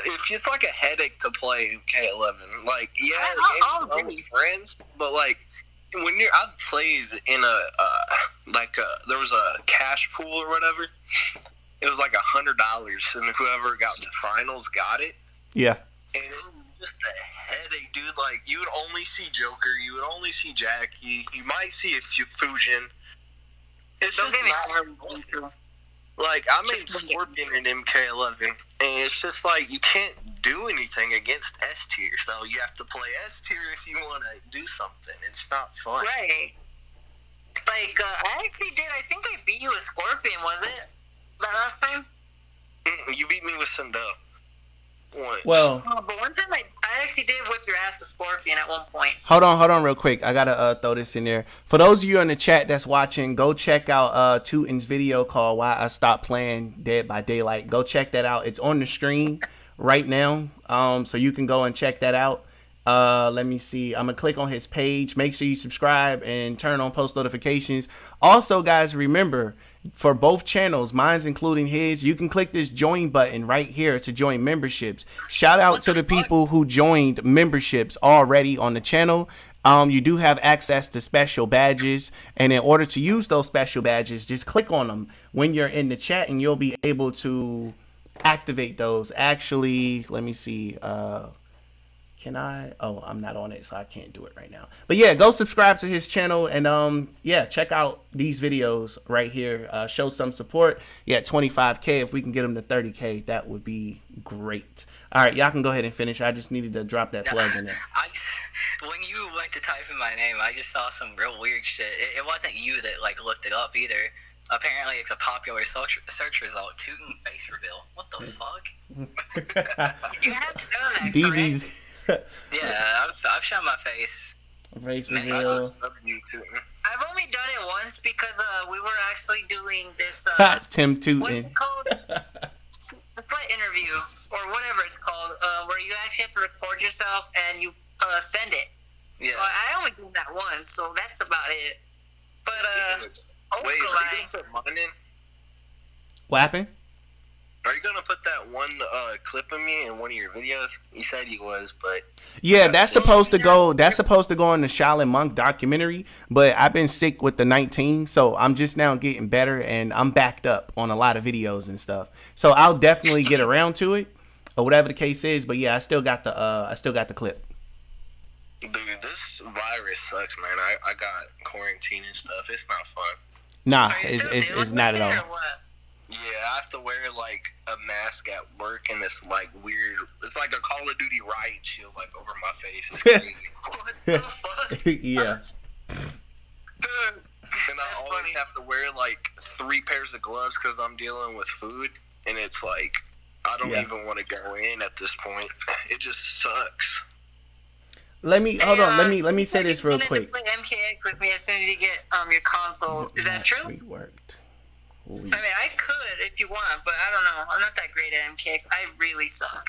Yeah, whenever I get a PS4, I'll be definitely because more people play MKX on PS4. I don't know why that is, but whenever I get a PS4, I will be playing a bunch of MKX. All right, too. And so I'm gonna say this. I'm gonna ask you this real quick. I think I got a few more. Let me ask you this. We spoke about it earlier, but I want to touch on it a little bit more. Do you think? What potential do you see with the MK store? Should they bring back Create a Fighter as far as offering stuff? What type of stuff do you think they can offer Create a Fighter to be sold in the store? What's some stuff you would like to see in the store for MK12? I mean, there's not much you can do without making it pay to win, right? Like, if it's in a store and you gotta buy it. So, my personal opinion, me being someone who doesn't like transactions too much, keep it cosmetic, you know? I'll say this. You can, okay, if they made it to where, let me restructure the question. If they made it to where you can play, let's say, Conquest mode, and you can unlock these things for free, but you got to find them. Or you can go purchase it from the store for like 50 cents, maybe $1. I'm not talking about like crazy price numbers or nothing like that, but to the point where you actually want to spend 50 cents or maybe 25 cents to buy like a sword or maybe some new riot gear or something like that. You think it will work that way to where they can offer it for free? And if you just don't want to do the work, you can just spend money to buy it. Yeah, I think that could work. I mean, so long as they stay away from being able to like spend $30 to buy the best 3 characters' moves in the games and game and like put it on your creative fighter and then play online with it in ranked. That'd be fucking stupid. Yeah, they should definitely be able to drop a moves pack. For example, they just make stuff up. Like, for example, let's say you go to the store, they had Creative Fighter on MK12 and they got teleport. And you go in there and be like, purchasing this move will allow your character to teleport. And basically, if Cetrion is not an MK12, then it can be like it's Cetrion's teleport, where it has like a water element, and then you can kind of customize the teleport. So when they teleport, it's either electric like Raiden or fire like Scorpions or something like that. You think that'd be dope, that type of detail on teleport? Yeah, I wouldn't mind that. That sounds pretty cool. That'd be sick. It definitely would. Agree. It would make those tournaments that they be having at like can't think of the name of any of the tournaments for some reason, but ASL. okay, yeah, when they be having those tournaments like Combo Breaker and stuff like that, how dope would it be? It would make watching MK more funner because people would be bringing their created characters, and of course, they would be handled correctly as far as the overall of the characters to be to where you don't have a broken character. Because I love the fact they got a system in place to where depending on how good the move is, it may take up 3 slots or 2 slots, which now allows you to have 3 variations of your own character, which would be dope. So do you feel like they got a system in place that would keep characters from being broken should they introduce Creative Fighter? Or you think it's going to be kind of like it was with Gears when the game first came out, if Gears even blink, your whole health bar gone? That would be funny as fuck, honestly. But I don't know about the whole 3-slot thing, because it's kind of weird. Because, like, I'm having a little trouble with certain variations in MK11, so I feel like if they wanted to, they could bring back the entire moves list like they did with MK9 and maybe MKX, I think. I think it was those 2 games I had it. Yeah. Where you can have all your moves, and you don't have to worry about equipping, like, certain moves, and it takes up 2 or 3 slots, you know?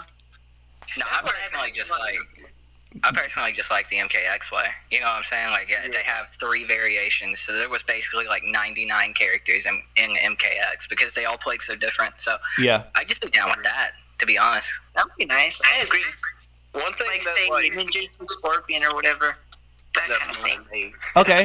So, all right. Next one is this. How do you feel? Now, this is definitely coming. This is factual here. It was not used in MK11, so this is 99.9% going to transfer over to 12.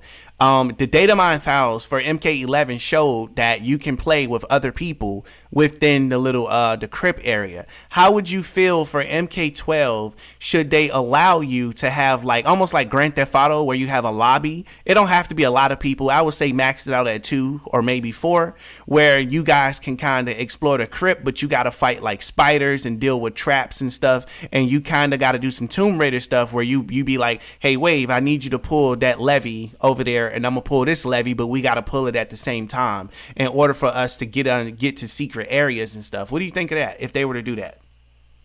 That'd be dope, dude. Yeah, that sounds interesting. There's not exclusive stuff. So, like, let's say you go to NetherRealm. Like, let's say Ed Boon drops a tweet at midnight. Just an example. You go to NetherRealm and you look at these specific coordinates. Mm-hmm.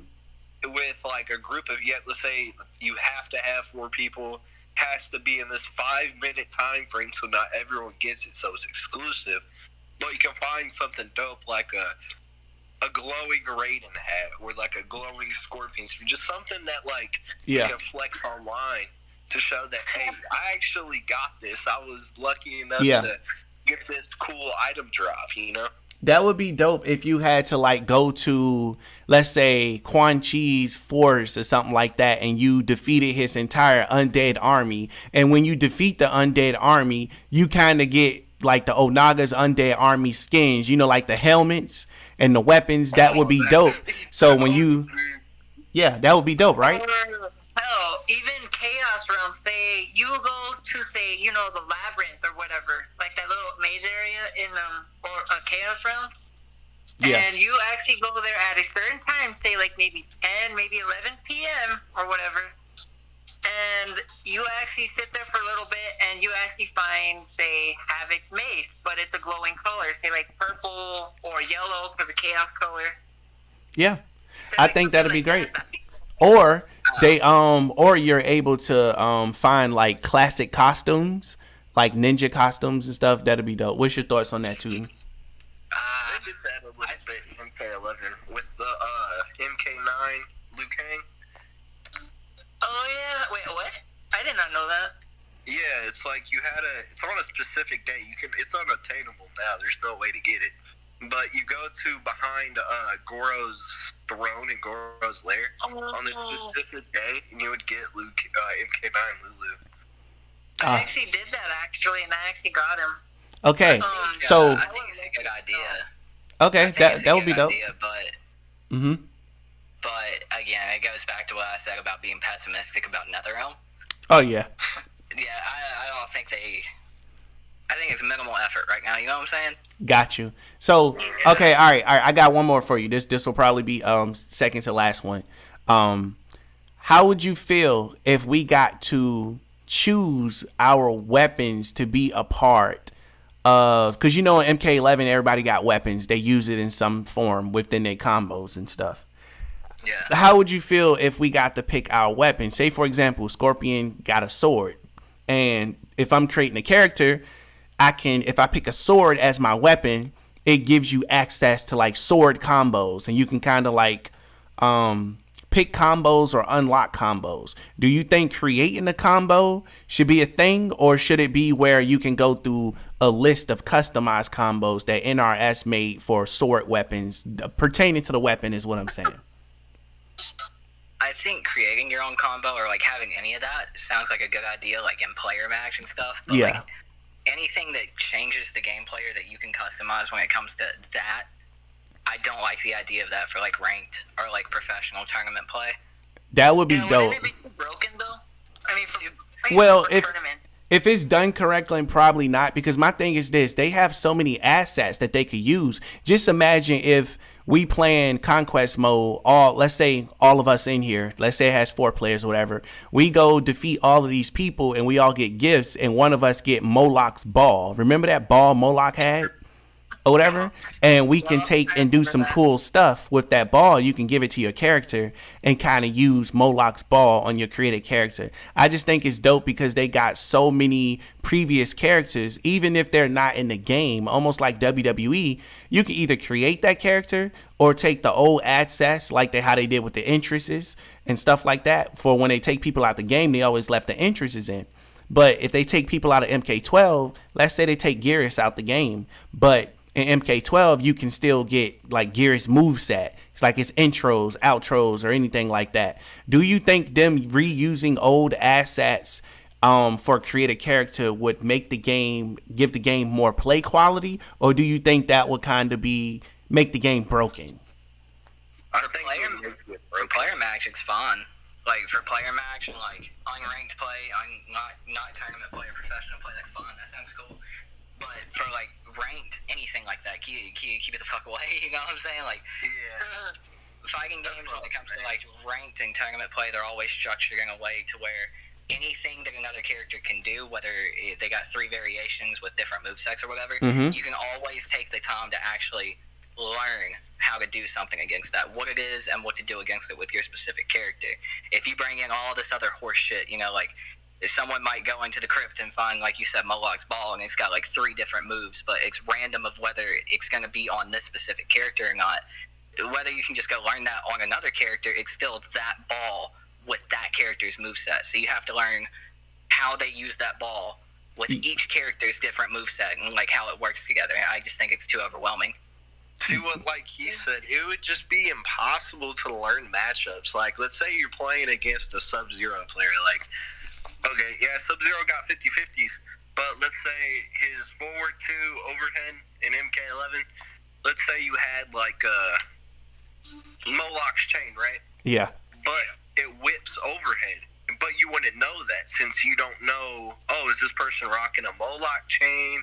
Is he rocking this other thing? It's just a pain, dude. I mean, even if you did know that what specific weapon they were rocking, like if it's an overhead or low, like Sub-Zero, for instance, could go overhead into low into another overhead or low, or overhead into overhead into overhead. You know what I'm saying? Like, that's a headache. Too many variables there. Okay, got you. All right. So I'll say this here. All right. Since you speak about the imagine a fucking command grab with that. Yeah. Oh, okay. So since you speak about rank, I'll say this here. What if the custom moves that you find in conquest mode, it tells you if the move is banned or not? Like if you get a certain move, it'd be like it gives you information on it, be like this move is not allowed for tournament use or whatever it is, banned. Do you think that will help with them banning certain custom moves? I'm probably like Grump McKilljoy here, but I personally, I don't think that would help at all. I think for player match and like King of the Hill and shit like that, gotcha. Perfect. Yeah. You know, whatever, go wild. But for like ranked, like keep all of that out of there. Like I hated when they added like all the custom moves to ranked in MK11. Gotcha. There was so much more shit you had to learn. Okay, so they actually took that out because there are some moves that are still banned in MK11 actually. Okay, so let me say this. Let me ask this here. How would you feel if MK did what they did in the past? They started making separate games, because me, honestly, I would love for Mortal Kombat to compete with Call of Duty. And I know y'all like, what the hell are you talking about? Don't worry, I'm about to explain. I would love for them to make Mortal Kombat Special Forces, and it's like Call of Duty, because you got Jackie, you got Cassie Cage, you got Johnny Cage, you got Jax. And I think they're the one, if the game's centered around them trying to find Kano as the main villain, I think that would be dope. And when you play multiplayer online, you can just kind of run around running and gunning like Call of Duty. And if you get a certain amount of kills, maybe you can use like Sonya's fatality if the person gets close to you or something like that. Maybe like a kiss of death or something. Or like Jackie has the thing where she shoots a rocket. So if you kill 5 people in a row, you activate her wrist rockets or whatever the case is. What do you think? What do you think of that, Tooten? What y'all think of that? I think I'm Grump McKilljoy again, you know what I'm saying? Yeah. I like fighting games. If I think about Mortal Kombat, I think about a fighting game or something like what was it? That Liu Kang and Kung Lao game. I can't fucking remember the name. Shaolin Monks. Yeah. Like something like that, I'd be down with. But like, okay, got you. Yeah. Yeah. Then again, this is coming from somebody who fucking hates Call of Duty. You know? I mean, I don't really play it that much. I played Black Ops 2 actually when it came out when I was 8 years old. That's like a long time ago, but like I still buy the newest Call of Duty title. I have Vanguard. But like if NRS can't even balance a fighting game, what makes you think they're going to balance a first-person shooter? I don't think it's that they can't balance a fighting game. It's they focused on hyper-balancing this fighting game. I mean, look at MKX. Why is MKX so fun? It's fucking broke all to hell. You know, we could sit here for the next 2 hours and debate who the top 10 in MKX is because it's so fucking broken. Every character's dumb. You know, MK11, like you were talking about, you have those S-tier characters that are like set in stone. There's no discussion. Those characters are there. They focused on hyper-balancing the game way too much. Yeah. Yeah. I get what you're saying on that. Well, my thing is this. I got my fingers crossed. Hopefully, Mortal Kombat does get bought by another company. I know that's that could always not be a good thing, depending on who buys it.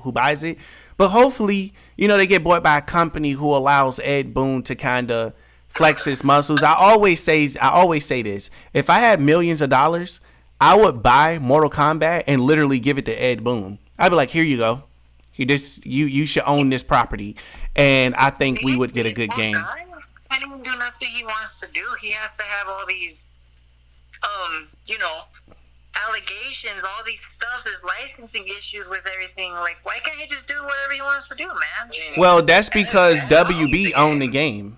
What'd you say? Ed owns Mortal Kombat. Like, I'm pretty sure Ed owns like the property of Mortal Kombat because he created it along with John Tobias, but the publisher owns their studio, NetherRealm Studios. Yes, okay. Yeah. I'll say this. When Warner Brothers bought Midway, or whatever the company was, they bought everything. So they own Mortal Kombat to a degree, but Ed Boon is the person that, like they say, created it. So the law is this. If you go work for a tech company right now, let's say you make the next Facebook app and you're responsible for it, you're popular around the company, when you quit, you don't own that app. That's property of the company. So anything that's created within the company is owned by the company. For example, John Tobias made his own game. He came up with an idea at work, but he never took it to his bosses. He quit and started his own gaming studio. Now he owns the right to the game that he made, which was supposed to be something like,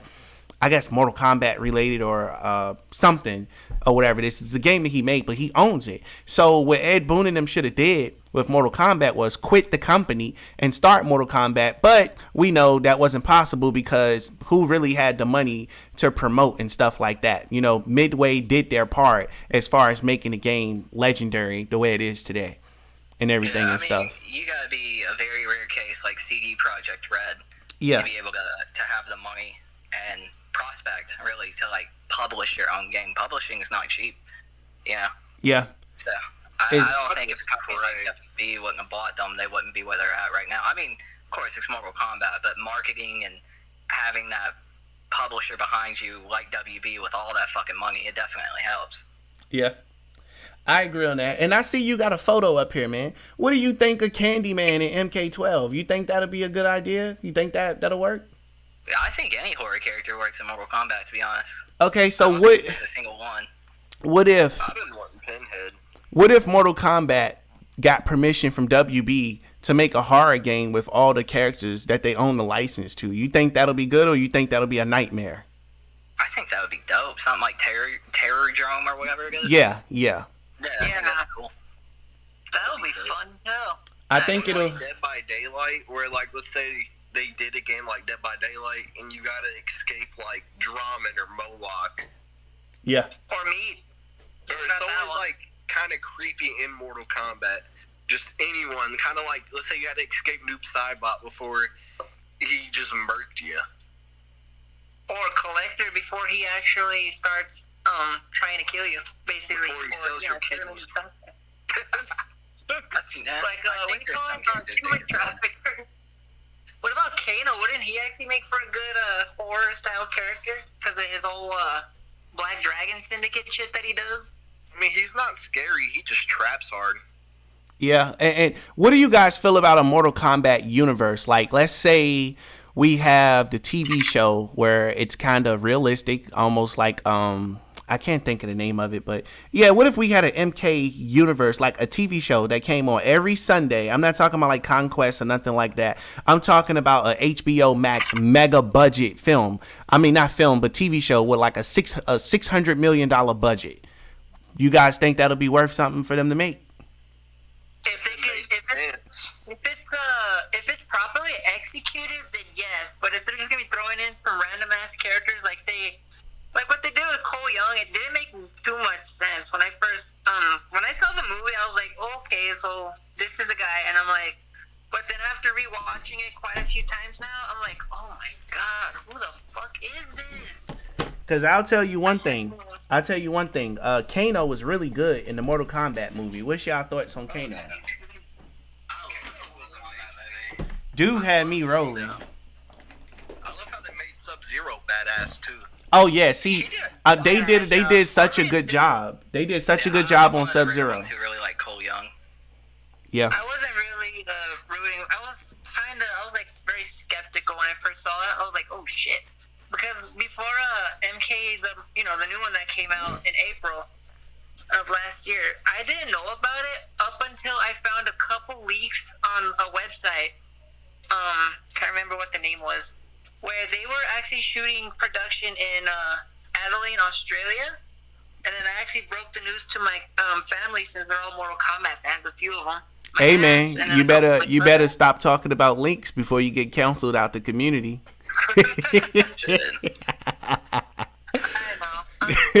No, I'm playing. When we were talking about like companies and rights, like one thing I immediately thought of, I was like, man, before I go to bed tonight, I'm gonna pray to God that EA does not buy Mortal Kombat. If EA buys Mortal Kombat, I am literally gonna cry myself to sleep every night. Fucking 99. That would be the worst thing that would ever happen. Look, listen, EA. You can do a 70% combo if you pay $50 because it's EA. Listen, EA stands for enter everything. Put all your money in this machine. Everything out your pocket. Take them Jordans off too and slide it through this door. Yeah, EA don't be playing. Like it costs. Listen, it costs $60 just to press the start button on the menu. Like you put the game in and it be like press start. And as soon as you hit press start, it be like your card has just been charged $60. What the fuck? I don't want to see that. If that what I'm kind of there, and it might just be because I'm an Xbox fan. I want Microsoft to kind of buy it. Yeah, I was on that board for Microsoft buying it. MK versus KI. Oh my God! Listen, Master Chief as a guest character, that would be dope, dude. Listen, KI. Hell yeah. KI. Oh my God! Killer Instinct. Killer Instinct is definitely needs a larger platform. And I'll say this here. I know Microsoft is large, but I'll say this. Sometimes I wish they would not do exclusives because people just don't play the other game system for whatever reason. Like, for example, I wish Halo was on PlayStation because I have PlayStation. I would love to play Halo on PS4 or whatever the case is, but I don't have an Xbox. God of War. I love God of War, but I can't play it. Yeah, so my thing is this. I love PlayStation, but I don't have an Xbox.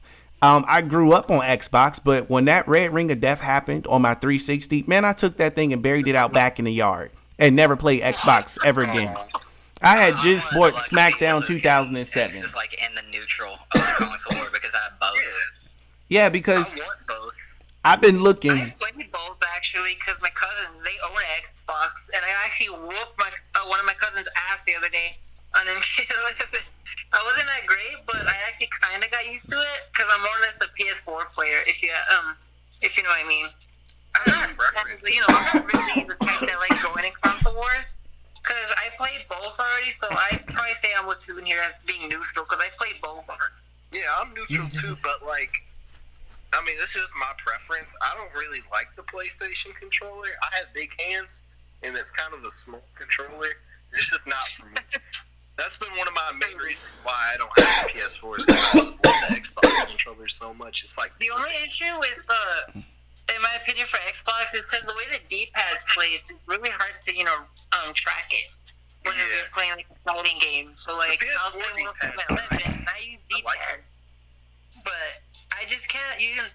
It's like using an analog stick on PS4, but if it was like way up on the top, and the D-pad was like way down there. Where I can hardly use it to track, like, say, certain combos in MK11 because I played it already on Xbox with my cousins. But I was just having a little bit of problems using D-pad since I use it all the time. Well, I don't use analog. I'll say this here. Hopefully, in the future, there'll be some changes because I can tell you this right now. The exclusive things, it hurts a lot of people. Like, Is Spider-Man only on PS4 or can you get that on? Spider-Man's PS4. Okay. I'm pretty sure you can get it on PC with some mods. I'm pretty sure a lot of Xbox people would love to have Spider-Man on that game. So exclusives are good. Don't get me wrong, but they do have their disadvantages because some people just not going to pick up an Xbox. The only reason I got into another reason I was an Xbox because I just happened to have a friend and his whole family was like Xbox related. So I'm like, God damn it. Let me get one. So, and we end up playing Halo, and I ain't gonna lie, Halo is really, really good. It's a really good series. I play Halo 1, Halo 2. You know, the early Halos. All the other Halos that are out now, I don't really get jiggy with those at all. What about Reach? Did you play Reach? Nah, I haven't checked out Reach. My cousins actually own it. It's a fun game. I haven't checked out Halo Reach. Reach is legendary, man. I haven't checked that out. I mean, you gotta think about it. Like, in a company point, they're only, like, let's say Sony with the Spider-Man game. You know, they're making a bunch of sales on the game, yeah. But, like, imagine how much more money they would be making if it was on Xbox as well. They sure was. Like $60. You have like more money than, you know, like say PC combined. If you had Smart. Yeah, but at the same time, with each other, than against each other. at the same time, Sony Right. owns the studios that have the exclusive games. So you make those exclusive games, you might not be making the money that the games would have sold for on Xbox as well, but you're making. I mean, what's 60? How many times can you put $60 into $500? You know what I'm saying? Yeah, exactly. It wouldn't really add up actually, because you know, 60 is an even number, 500 is an odd number. You know, that's I mean, you can't add it. You can't really add it. Did you say 500 is an odd number? You could divide 500 by 2. Y'all hilarious, man. I'm just comparing. That's all I'm doing. Yeah. All right. Well, realistically, if you look at the numbers, like 60 times, I guess, wow, it's more than that. Jesus Christ. all right. Well, I'm gonna end this session here with this Tooten. I'll let you go ahead and plug your plug your socials, say whatever you gotta say and everything, and we're gonna close it out. But we will still be having that interview when I get this audio stuff fixed, so that way people can have some crispy audio, because I'm pretty sure it's gonna be some people in the comments saying, I couldn't hear, all I heard was an echo, this was a bad interview. Yeah, that's what they gonna be like. That was a good one. So, man, do you think maybe we could probably hit up some MK11 after this? For sure. I don't know if you're up for it, though. All right, Tooten, I'll let you take it away. It's cool hanging out. I hope I've changed your views on some things, and you know. Yeah, we I'm probably cool. Go over it again next week, so people can hear me a little bit better, and you know, like hear the audio a little bit better. But yeah, Yeah. I I can confirm. I'm no longer dark wave anymore. I'm back to normal. My intro's back to normal. I don't have my dark intro anymore or nothing like that. So I'm good. I'm pretty healed. And like I said, I got some great content coming for the community. I cannot wait for us to do the comic book reading. So that's gonna be pretty dope. Everybody will be assigned certain characters to read. For example, when we go live, some people will be Kano, some people will be Scorpion. So when we just reading it, everybody's just able to read their part or whatever. It'll be almost like popcorn reading and doing impressions of the characters. I think that'll be fun for people to do. Australia would do any good for You said what? I said, I don't think my Australian accent would even do shit for Kano. I'm just saying, because I suck. I'm literally... I mean, as long as there's some effort involved, like you can't read the page and be like, and then Kano walked, he walked, Kano walked, Kano. Let me tell you what. Yeah. I'm a voice actor on the side, and doing Australian accent is a bitch. All right.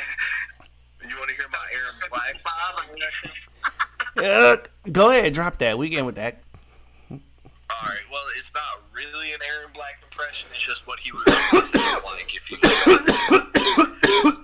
I love my sister so much, and Bud Light, my favorite drink, ain't wrong with Buck Cunny shot me a buck on the run, and I my sister right after. I would love to read like that as Aaron Black.